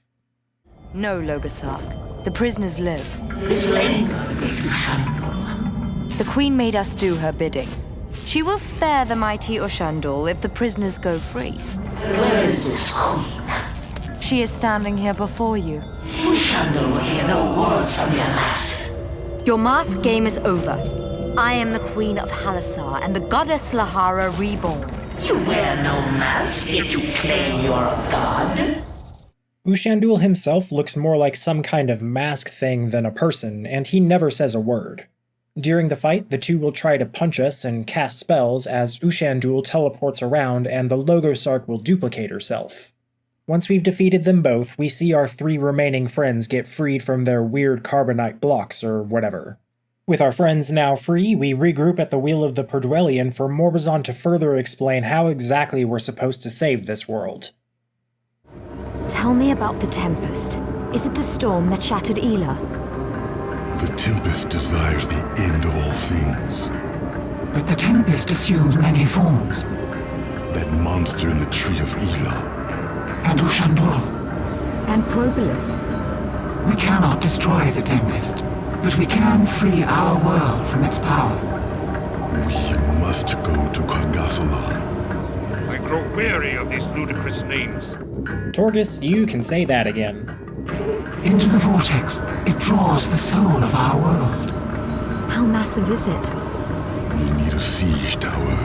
Our people built one before the exile. But we failed to deploy it against the Tempest. It lies in the wasteland beyond the swamp of Paludal.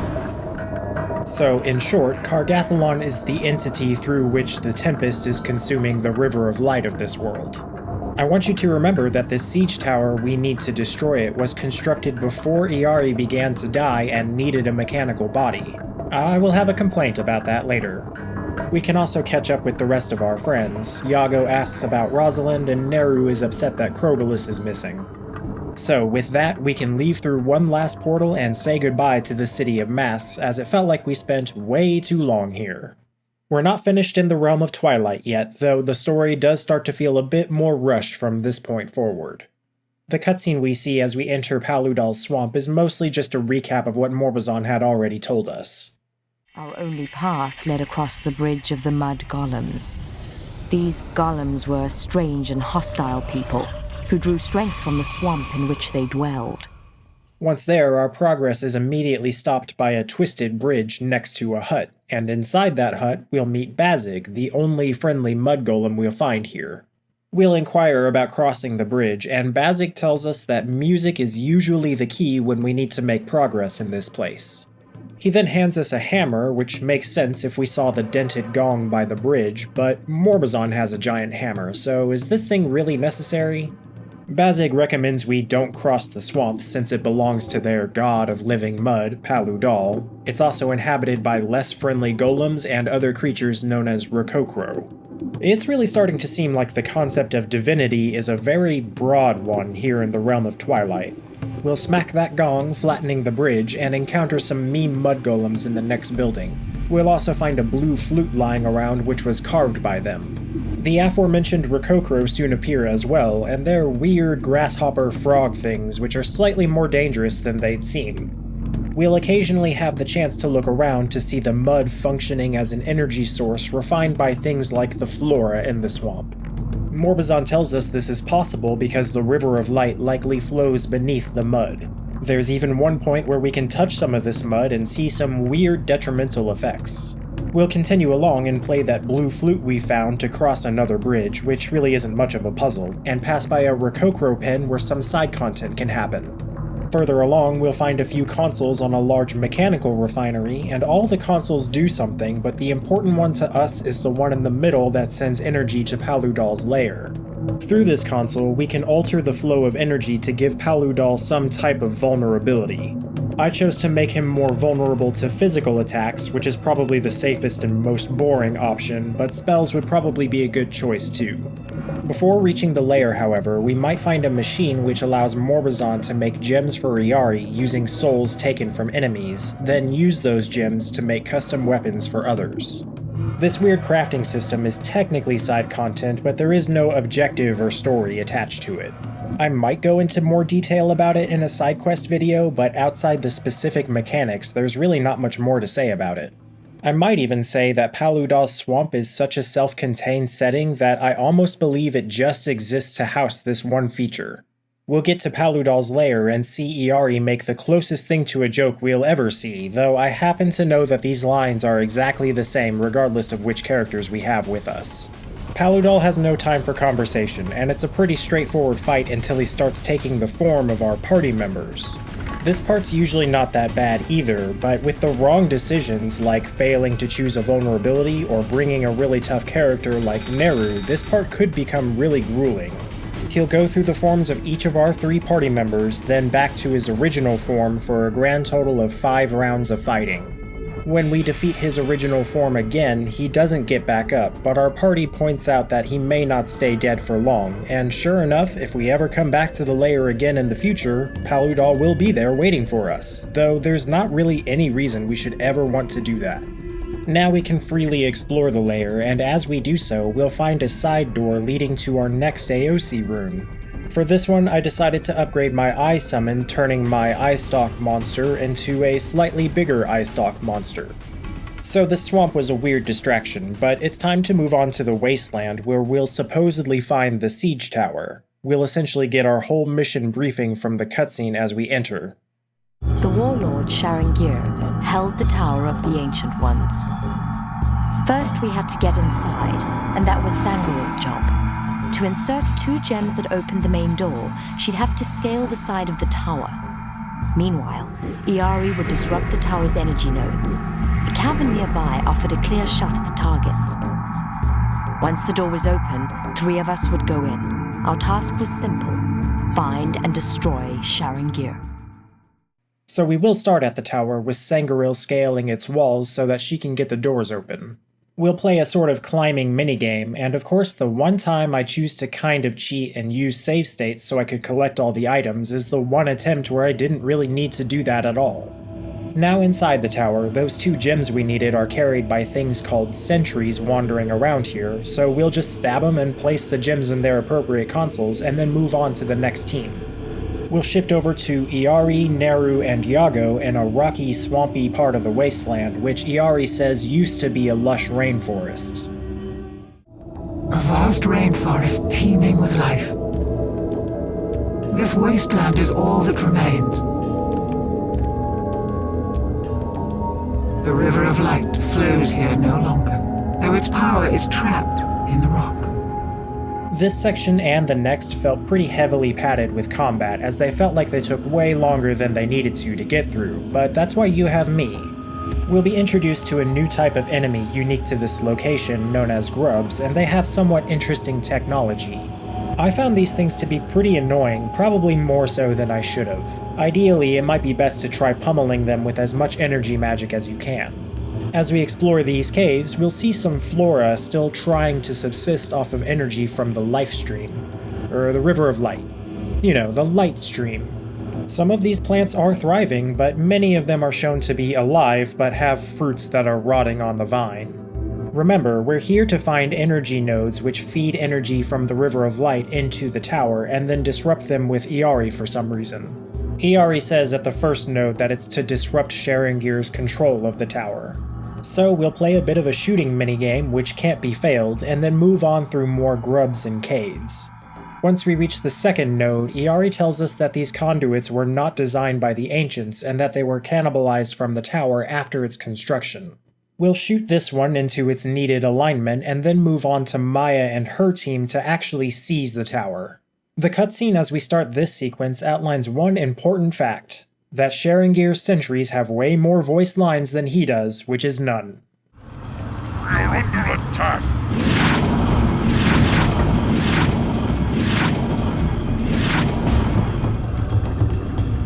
Prepare for battle! I hope Sangaril's all right. The Munari can fend for herself. Your friend is still alive, or the door would not have opened. We'll see energy from the River of Light all over the place leading to the eye of the tower, as well as a few hatcheries which create Sharingir's sentinels. And there are just a lot of sentinels, so many sentinels. We'll fight through a gauntlet of these things until we reach a teleporter which Morbazan says will only work if Iari realigned the nodes. Thank you, Morbazan, that's a much more definitive answer than what Iari had given us. It works, so there's even more climbing and sentinel fighting to work through. The inside of the tower shares some elements with the Adytum, which makes a lot of sense, but Maya still points it out right now anyway. After 6 or 7 more minutes of fighting, though it felt like much more, we'll eventually stumble into an Aosi rune, the final one needed to bring our summons to their second level. My last option is to upgrade the Tree Lizard into the Tree Shaman, so I do that and then move on to another teleporter. As we approach this one, Morbazan preps us to fight Sharingir by telling us that the Eye of the Tower will keep Sharingir invulnerable as long as it's open, so we need to close it. Iari had mentioned this as well, but Maya and Torgus weren't around to hear it. So we go through the portal and do that. Sharingir has nothing to say to us, so we poke the eye and beat him up until he just blips out of existence. Iari now joins us up here, and Morbazan says this about getting the tower running. Iari's body is a vessel for her soul. The tower and Iari will share one spirit, one being.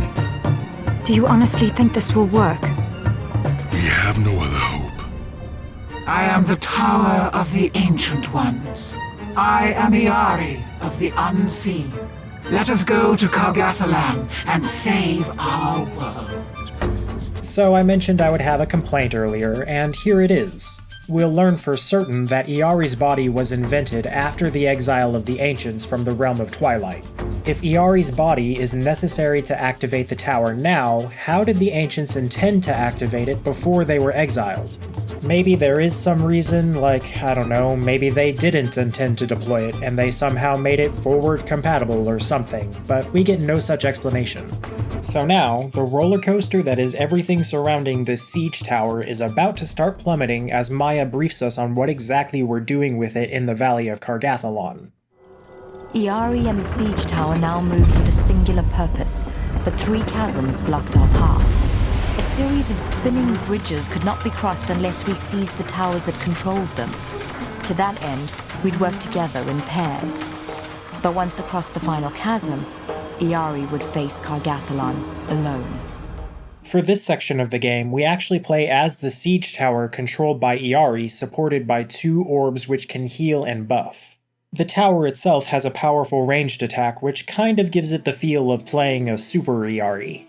We'll blast through dozens of tanks, turrets, and so-called generators, and it's fairly satisfying to do so as long as we don't get careless. We make it to the first spinning bridge, and we get to choose our first team to send in, so I'm gonna let Yago babysit Torgus on this one. Inside the control towers for these spinning bridges, we'll find yet another new type of enemy known as Karg, or maybe Kargs. Nobody really talks about them.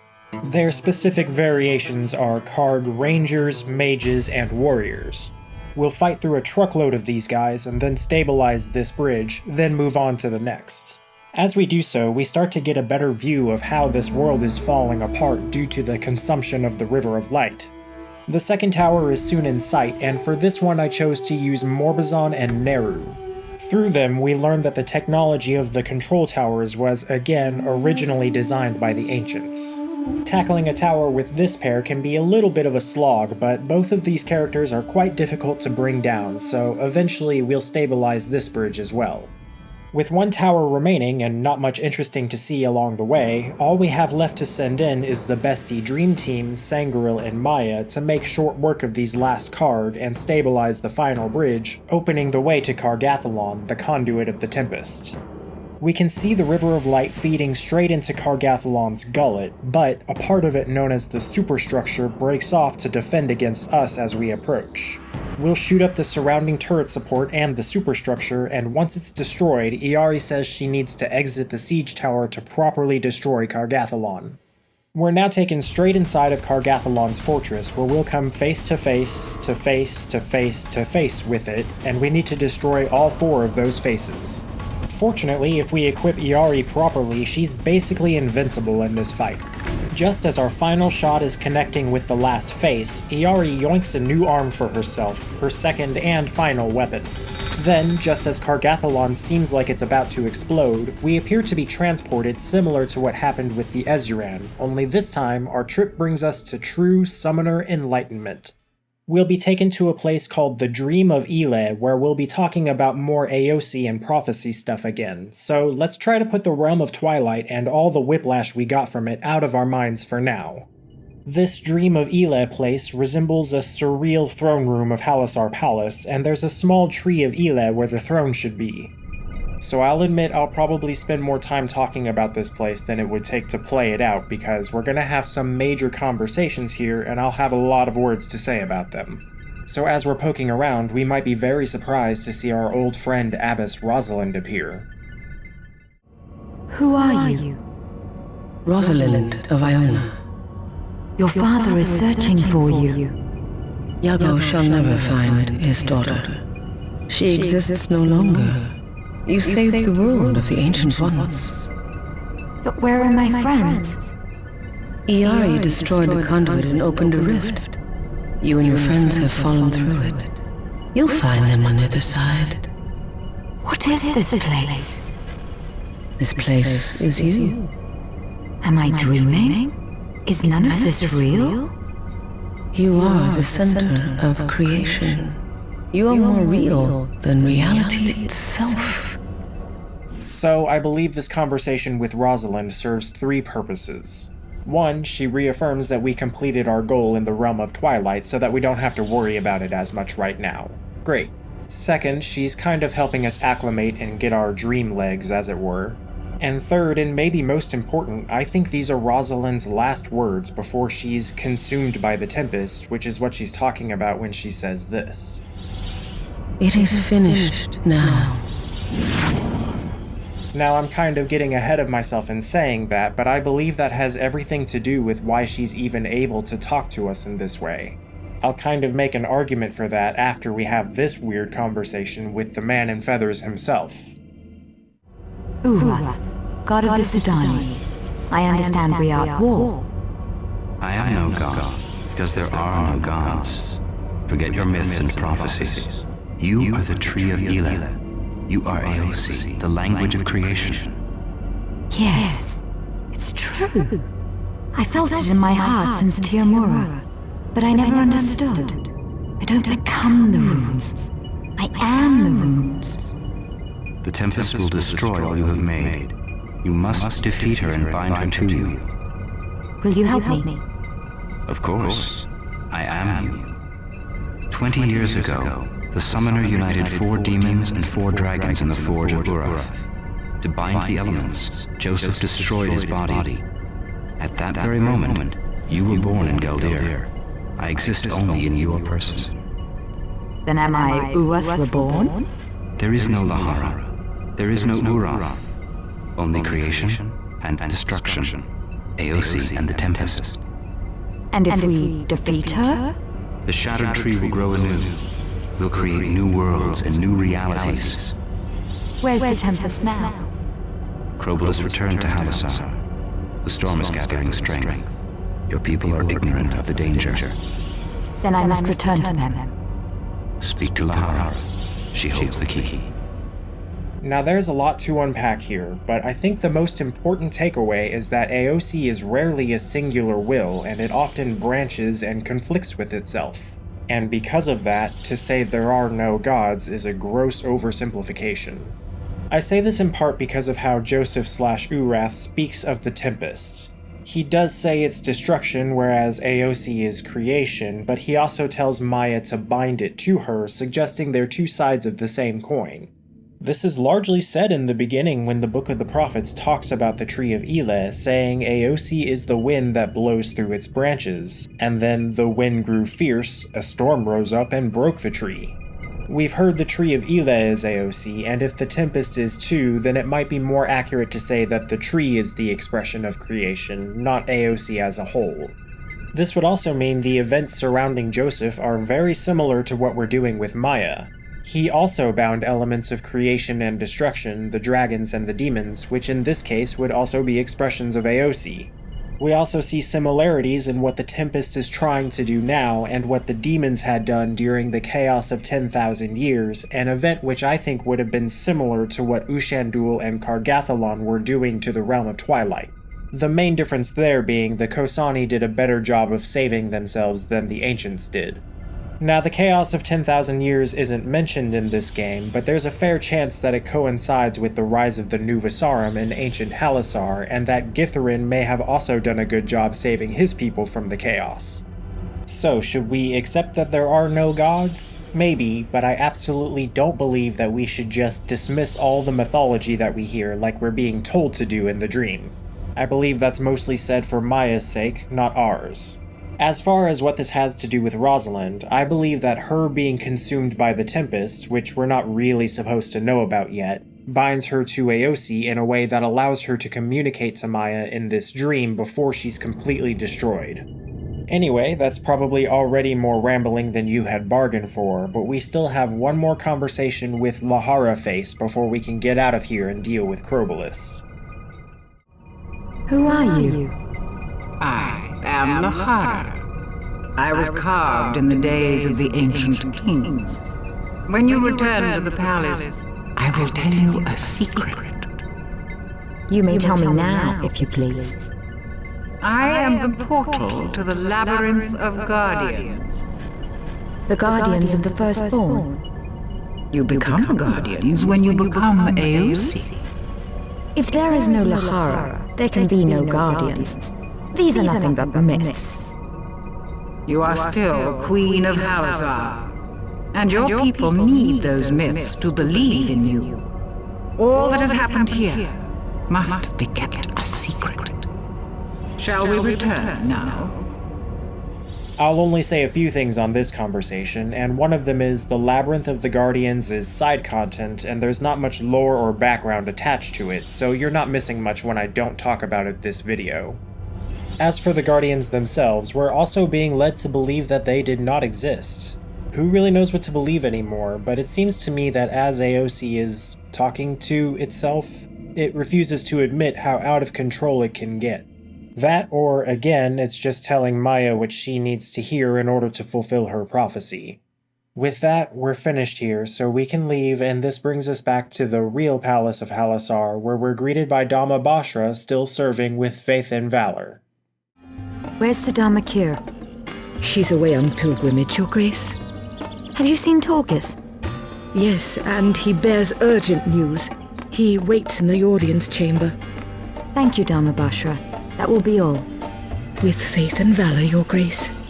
With no Sir Damakir demanding our attention, we'll catch right up with Torgus. Your Grace, I'm grateful to see you alive. Where are the others? They wait for us outside the palace. How did you return? We don't know, Your Grace. We found ourselves here as if waking from a dream. I have terrible news about Crobolus. So do I. He has deposed Azraman and now rules Galdir. His armies march on Halassar as we speak. Where's General Kosi? He waits for us at Miridan's pass. Then we'll go there at once. Where's Crobolus now? We believe he's in the Tamirath Citadel. And your brother? Azraman's fate is yet unknown, Your Grace. It did seem to me here that when Maya speaks of Crobolus, she sounds kind of like she's grieving him, or maybe she blames herself for leaving him to be lost to the Tempest in Eleh. I'll also say that Crobolus dethroning Azraman and becoming Hierophant does remind me of Yago gaining a lordly title when he was possessed by Machival, which I'm sure is no mistake. We can now also wrap up some final queenly duties like we used to do way back in the day, before the City of Masks. There's a lot of catching up to do in regards to side content, but I actually did not visit the Adytum with Morbazon like he suggested until after fighting Crobolus's army at Miridan's Pass. Now may be a better time to discuss it, however, so let's skip ahead just a little. We'll go back through the Iris Door in the Arena District of Munari City like before, and once inside, the unseen guards still attack us. Morbazon says this is because they're old and have terrible memory, but they were initially intended to battle the minions of the Tempest, which I think includes things like Eleh parasites and Karg. We'll tour the whole Adytum again, and start with the tubes pumping the green fluid through both this place and Mas Zalur's district. Morbazon tells us that it's in fact not seawater, but energy brought here from the River of Light in the Realm of Twilight. We're told it was transported here in a crystallized form, which probably refers to all the gems powering the unseen technology we see, including Iari's body. I don't know how much of this Mas Zalur actually knows, but I'm pretty confident in saying he does know that that's not seawater. Things get a little more interesting as we move on to the chambers which contain the would-be dead people like Onatus. Morbazon tells us it was here he studied the science of resurrection and the physics of the soul so he could save Iari from dying, which led to the creation of her mechanical body. It's kind of unclear if we're being told that the Ancient Ones had died from old age or of separation from the River of Light. To me, it kind of seems like they did mostly die of old age, but they perhaps couldn't reproduce without access to the River of Light, or something to that effect. This conversation is largely why I believe Morbazon's habit of stealing his opponent's souls in the arena is a favor that makes them easier to resurrect, because he studied the science of how to do that for the purpose of bringing people back to life. This is also why I kind of believe that resurrection from death is a fairly new cutting-edge concept, despite the names of our spells in this game and the last. Though Maya did speak about it quite casually with Mas Ora in the arena, so it's pretty hard to tell. Our next stop brings us to that orrery, which is mostly what it appears to be, but it used to be used for transportation between the various worlds, which is what we see around the room. It used to be that thousands of worlds were visible with this thing, but apparently the Tempest, or other destructive iterations of AOC, have already gotten their hands on them. This is how Morbazon and the Ancients initially got to Kosus, the sphere colored in blue, but this final use of this device is what broke its fast travel feature. The device is still capable of monitoring interactions between the worlds, which is how Morbazon discovered the Eleh Caverns, as he saw a rift forming between Kosus and the Realm of Twilight at that location. This had told me that traveling through the Eleh fragment could only have taken us to the Realm of Twilight and not some other world, so there was no guesswork in that trip. Now let's see what Morbazon has to say about that thing that gave us the urge to dance. Okay, so it's either unexplainable or that's exactly the function that it's supposed to have and nothing more. Checking out that weird fake AOC rune where we fought the evil blood golem, Morbazon just says they brought 2 runes to study and accomplished nothing. Maya asks about the other rune since we found one already, and of course it's behind that door that was locked the first time around. I had already upgraded the blood and sand forms to their 3rd levels by this point by doing side content, and since we got the first eye form here in the Adytum, it seems appropriate to get the 3rd one here as well. This turns it into an even more horrifying scorpion-like eye stalk monster. In the second part of the Adytum, Morbazon first informs us that the image we see in the middle of the room here is just a model of the Realm of Twilight. It doesn't do anything special. He also agrees that this hard hat doesn't belong here. Up the ramp, we'll arrive at the pool where Maya saw the vision of the siege tower. Morbazon explains that devices like this can be used to view other places like the Realm of Twilight, Teomura, and Indubal. Indubal is included because Morbazon had designed the Pillar of Light that could have fried Crobolus as part of Imarbeth's riddle.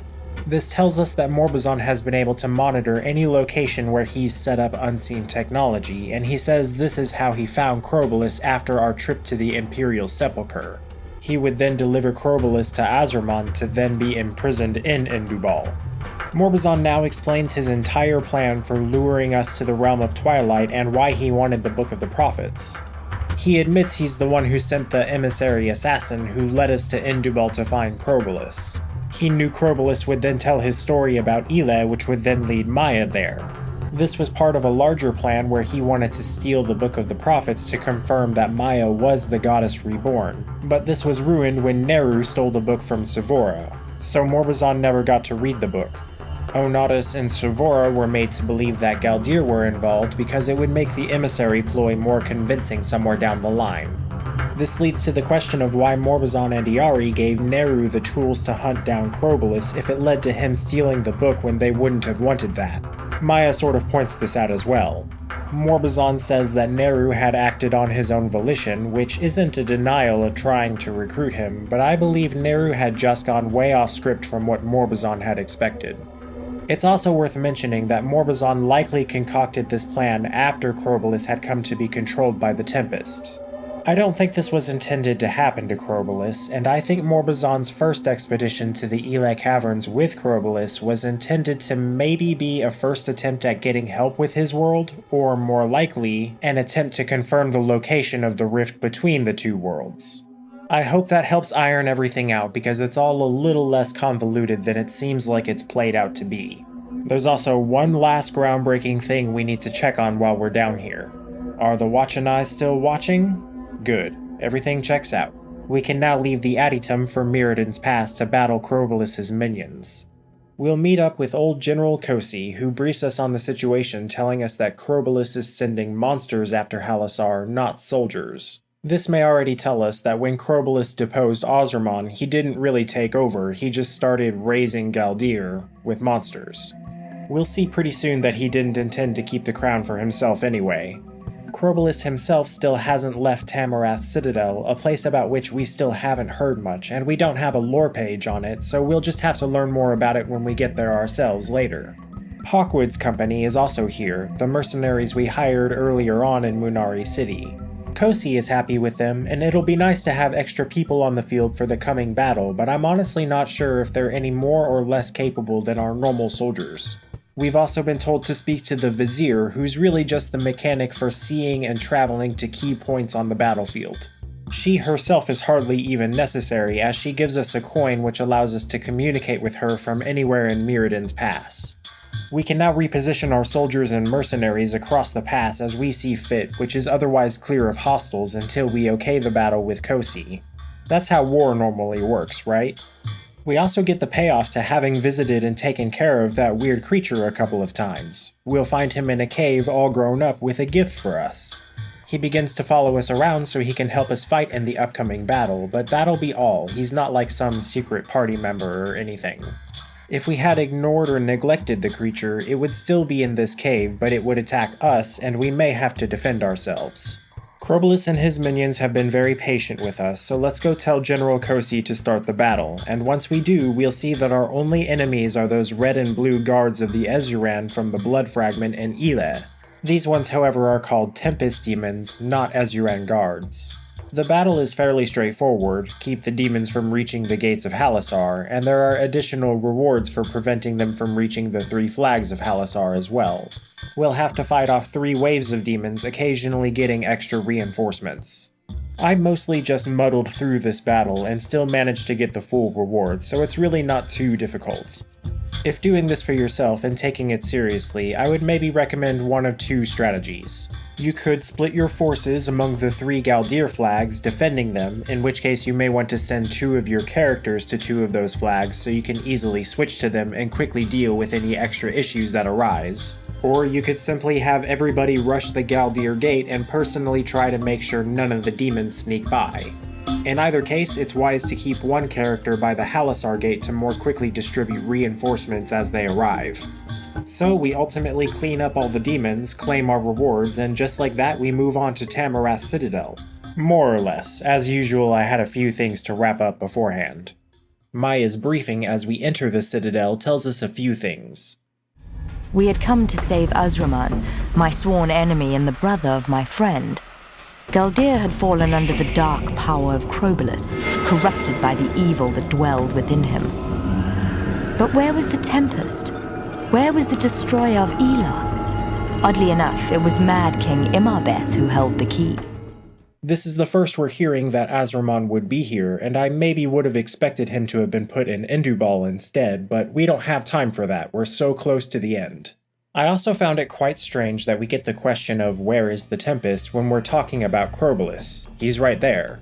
But the Tempest seems to be a bit more complicated than that, which has everything to do with why Crobolus needs to reach the Celestial Sphere in Githarin's tomb. This may have something to do with Rosalind as well, but we don't really get confirmation on that, and again, we're not really there yet. We'll move straight to another cutscene telling us what Crobolus is currently up to. How dare you mock this sacred rite? I am the Hierophant of Urath. I may crown a king or two if it pleases me. But I'm already king. I want to be emperor! Sandumar relinquished that title. Sandumar be damned! By your command. May the gods bless this crown, and thus sanctify their servant Imarbeth, 9th of that name. The first thing I shall do is kill them all. Forgive me, Exalted One. I must leave you to your realm. May this reign be as long and as prosperous as your last. I pray we find Azraman alive. He's still your brother, isn't he? I'll not abandon him to this fate.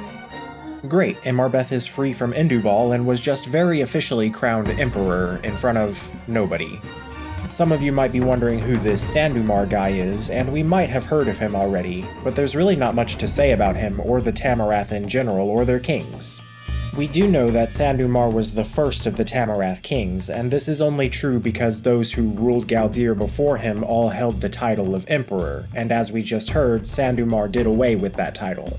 I also imagine that Crobolus is working with Imarbeth because Imarbeth is intended to fill a role like maybe the Logosarch. A madman like Imarbeth is exactly the kind of person the Tempest would want in charge. We'll come back to Maya to start exploring the Citadel, and we only get to choose one of our party members as we're required to bring Torghast for when we encounter Azraman. We don't fight through many of these dead Galdirans, known as ghouls, before reaching the first room, which contains an Aosi rune, which Torghast says wasn't here in the past, and he should know he grew up here. This is the last of the 12 runes for me, and really the last one I'll mention in this video. All that's left to upgrade is the Tree Shaman into the Tree Giant. There is technically a 13th rune and a special 13th summon, and you may see me use it this video, but acquiring it will be reserved for the side content video. We'll only see 2 Tamirath kings commemorated here in the Citadel. One statue we see is in a frog-themed courtyard of the king named Cameleth X, who drank himself to death and loved frogs and toadstools, but that's all we get about him. In this same courtyard, we may stumble on a couple of gross and dirty frog-themed talismans. We'll set those aside for now. The other king whose statue we see is the aforementioned Sandumar in his very own chapel. Galdir's greatest emperor since the reign of Githaran. Sandumar wasn't so great. I shall forgive your sacrilege. I'm not really sure what Maya's problem with Sandumar is. It seems like he was a pretty successful king. Maybe she just feels like she's well past the point of needing any more history lessons. Just as we're walking into the chapel, we run into a new type of enemy known as Living Armor. Similar to the Sentinels defending Sharingir, these things behave slightly differently depending on what color they are. We'll pass through another courtyard area which looks similar to the last, but this one is only important in that it's got clean water basins which we can use to clean off those talismans. This makes them equipable, which makes them quite useful for the upcoming boss fight. Next, Torghast will point out when we're passing through his father's shrine. He then reveals to us why he betrayed his brother 18 years ago. I never told you this, Your Grace. Before I joined the cause of Halassar, I had a vision. The ghost of my father appeared before me. He said, "The Queen of Halassar is the goddess reborn. You must fight for her." Did you ever tell Azraman? I knew he'd never believe me, but I told him at Miridan's pass. That is why he gave up the war. Torghast is of course referring to his 6-day battle with Azraman 16 years ago, so Azraman's behavior at Indubal shows that he didn't believe Torghast's vision entirely, at least not at first. This next door is locked, but we can politely ask these living armors where the key is, and they'll happily hand it over. Through the door, we'll find Azraman encased in ice, probably by Crobolus, which is a fitting way to imprison or kill an Odoni, as statistically they're quite vulnerable to cold. Stand back.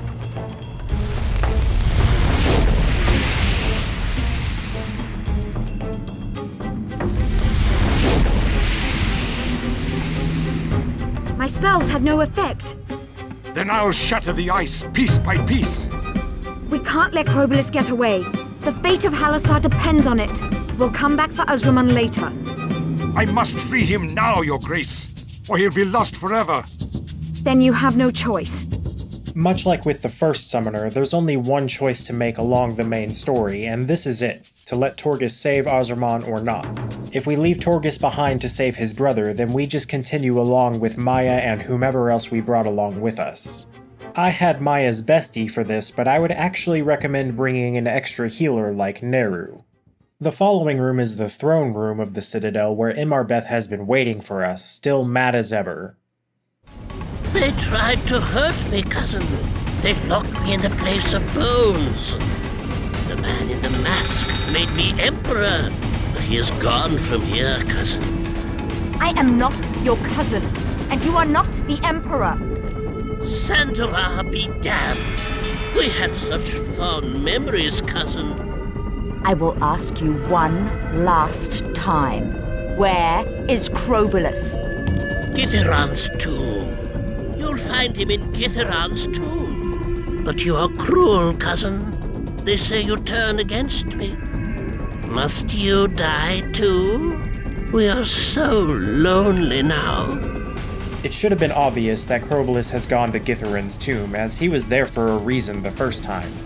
Imarbeth likes to inflict instant death and confusion on our party, which is where those frog talismans can protect us. Maya and Torghast may also be immune to confusion depending on how we've built their skills, so it should be a bit easier to keep Maya on her feet. The first part of the fight can be a bit tedious, as Imarbeth likes to put up an invulnerability shield, much like Azraman did when we fought him with Torghast. Summons can help us wail on him, which we'll have to do twice as he revives back to full health after he's defeated the first time. Once we've pummeled him a second time, we'll get a cutscene where Imarbeth warps into space or something and transforms into a winged monster. He crashes back into the Citadel, ready for round 3, and I assume this transformation is supposed to be reminiscent of Murad's when we fought him in the first summoner. I actually found this phase to be a bit easier than Imarbeth's previous form. While he does still try to cast confusion and death on us, he is now much more vulnerable to magic. This means simple spells are enough to bring him down, but we do need to deal with his revival gimmick again and fight him for a 4th time. Once Imarbeth is defeated, we get a bunch of loot and immediately see the only consequences of that decision we made. If we kept Torghast with us and did not allow him to rescue his brother, we see this sad cutscene and get nothing. I should have let you save him. No, Your Grace. My brother chose the wrong path. My first duty is to Halassar. What shall we do now, Your Grace? Crobolus has returned to the Sepulchre. What began in the tomb shall end in the tomb. If we do let Torghast stay behind, we instead see this scene and we get a nice reward. Thank you, Your Grace. I owe you my life. and my kingdom. Though we fought as enemies, I am a man of honor, and I shall recognize your claim to Halassar. I am honored, Your Majesty. And Torgus, here is our father's hammer. You alone have remained true to his spirit. It shall be yours. I thank you, brother. What must we do now, Your Grace? We would have found a few very good weapons for Torgus here as we explore the Citadel. Weapons that are not only better than what we could have handcrafted for him in Paludal's cavern, but also good enough to actually make him useful. Toggen's hammer here is chief among them, however, and despite how late in the game we get it, it's still worth sacrificing Torgus for one boss fight in order to claim it. That's all for Tamirath Citadel, so now is our final opportunity to wrap up any outstanding side content, as we'll be going to Githarin's tomb next to face Crobolus and the Tempest, as well as finally see this tree prophecy to its conclusion. We'll get one final mission briefing as we make our way there, which largely consists of Maya accepting the fact that, regardless of the outcome of the upcoming events, Maya, the Queen of Halassar, will no longer exist after this day. I hurled myself into an abyss where she would be lost forever, in death or in divinity. From my birth, I belonged to Halassar and its prophecy. I would play the role fate had chosen for me. We don't get to choose our party members, as everyone will have a role to play, so we'll just jump around playing as all the various characters here. We'll start with Sangoril, Maya, and Torgus, and we'll see that the Tempest's work has already started with some of the surrounding land falling apart like what we saw in the Realm of Twilight. Do you want Crobolus alive or dead? Death might be the only way. The statue of Githarin in this first room has been destroyed by Crobolus, and the head on the ground is missing its replica crown, which was being carried by Imarbeth, so we have it. Putting it back on the head opens the first door, and doing this lock and key thing here seemed weirdly pointless to me. Charging through the door, we'll see some Halassar priestesses trying to attack us. We'll identify them as Serdama minions, which immediately gives us a clue as to how Serdama Kir's pilgrimage is going. In fact, we run into her in the very next room, and yep, she's turned evil, although I don't think she was always that way. I would think that she maybe took a legitimate pilgrimage, but wherever she went, she ended up getting swept up in the influence of the Tempest, much like Crobolus. We never hear anything about how all of that would have played out, but with all of that said, Serdama Kir did seem like the kind of character who would eventually betray us.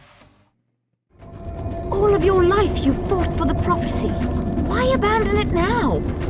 What does it matter if you are Lahara reborn? The Tempest shattered the Tree of Eleh, and she could do nothing to stop it!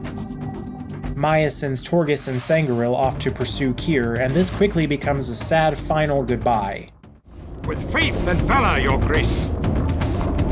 Please be careful. I will. Sangoril, we have work to do. Goodbye, Maya. Goodbye.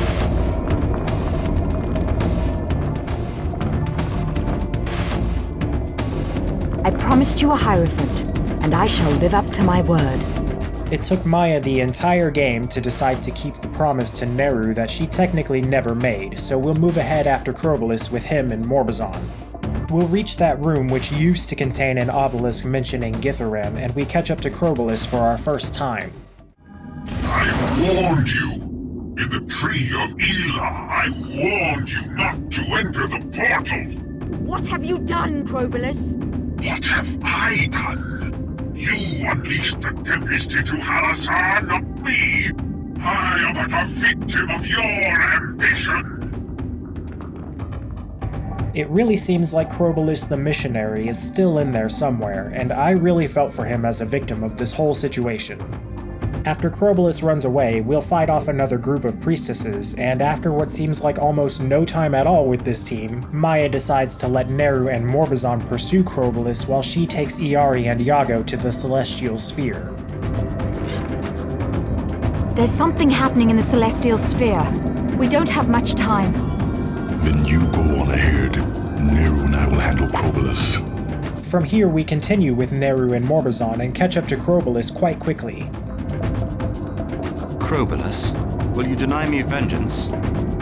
Years ago, I met a man named Morbazan. Years ago, I met a man named Morbazan. He had a treasure map and a flying ship. He had a treasure map and a flying ship. I do not pity you. You murdered the true Hierophant of Urath, a man who was a father to me. I was a missionary then, a priest of Urath. I was a missionary then, a priest of Urath, and I followed him north to Elah. And I followed him north to Elah. And there, I found the Tempest. You must fight the storm that dwells within you. You have the power to save yourself. I am endless, as the storm is endless. We'll see yet another new enemy as we fight Crobolus with the familiar name of Tempest Demon. While they share a name with what we fought in Miridan's past, they look nothing alike. They're mostly just an annoyance, as is Crobolus's teleporting around, so this is by no means a tricky or difficult battle. Once Crobolus is defeated, we're taken to this cutscene, which I found to be both sad and satisfying.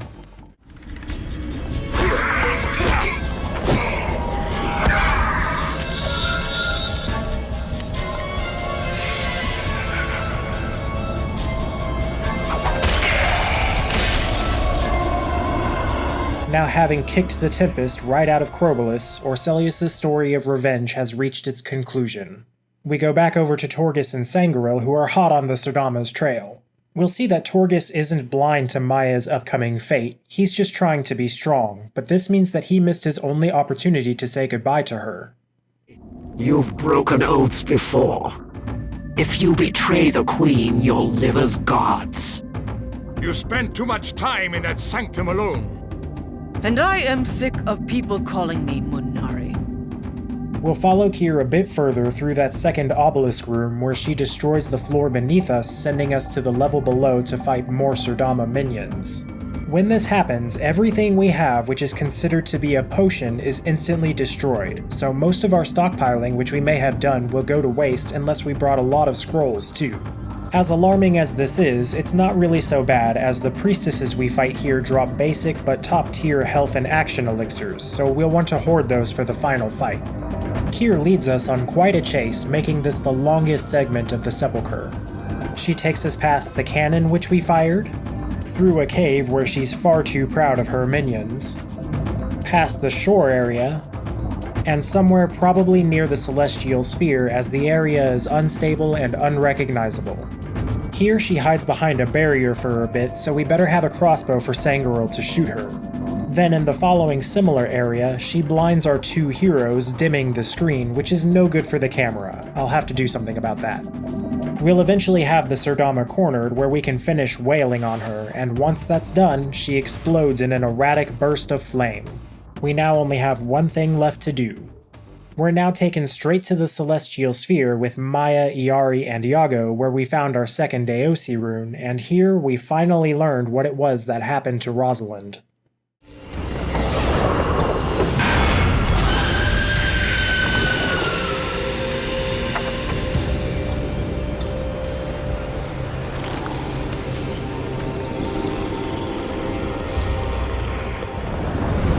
Rosalind, what happened to you?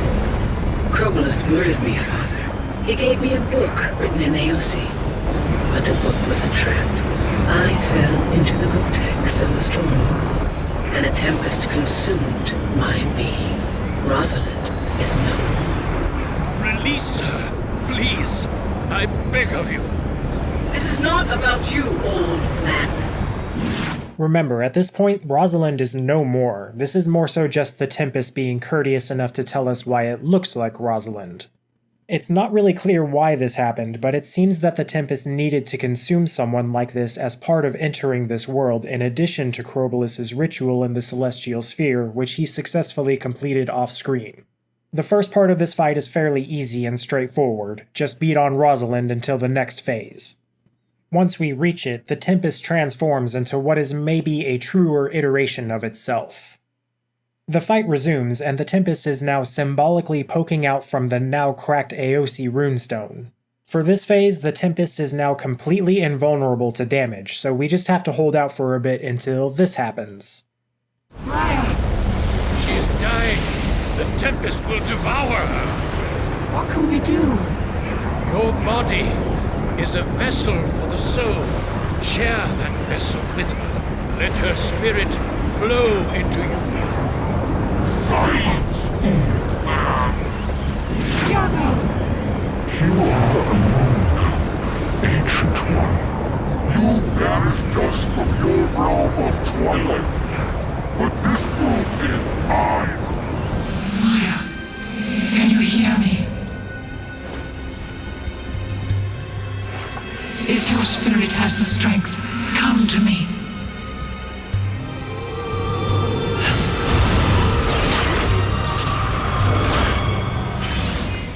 I highly doubt that anybody playing this for their first time would have guessed that things were leading to Mecha Maya. But now we have Mecha Maya. We can now damage the Tempest, and we have several new unique abilities, but we don't get much of a chance to try them out. The Tempest can do some pretty heavy damage to us, but this is why we held on to the health elixirs from Kyr's minions. After beating on the Tempest for a while, we get to see what it looks like for Maya to fulfill her prophecy and restore the Tree of Eleh.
Then finally, we get this epilogue telling us how all the various characters went their separate ways. Now the last of his kind, Morbazan returned to the home of his people. Iago sailed back to Medova. The search for his daughter was over. Prince Neru buried Crotalus and the names of his past, then set out once again to seek his fortune. Sangharil and Torghast consoled each other in the grief they shared, for Queen Maya was no more.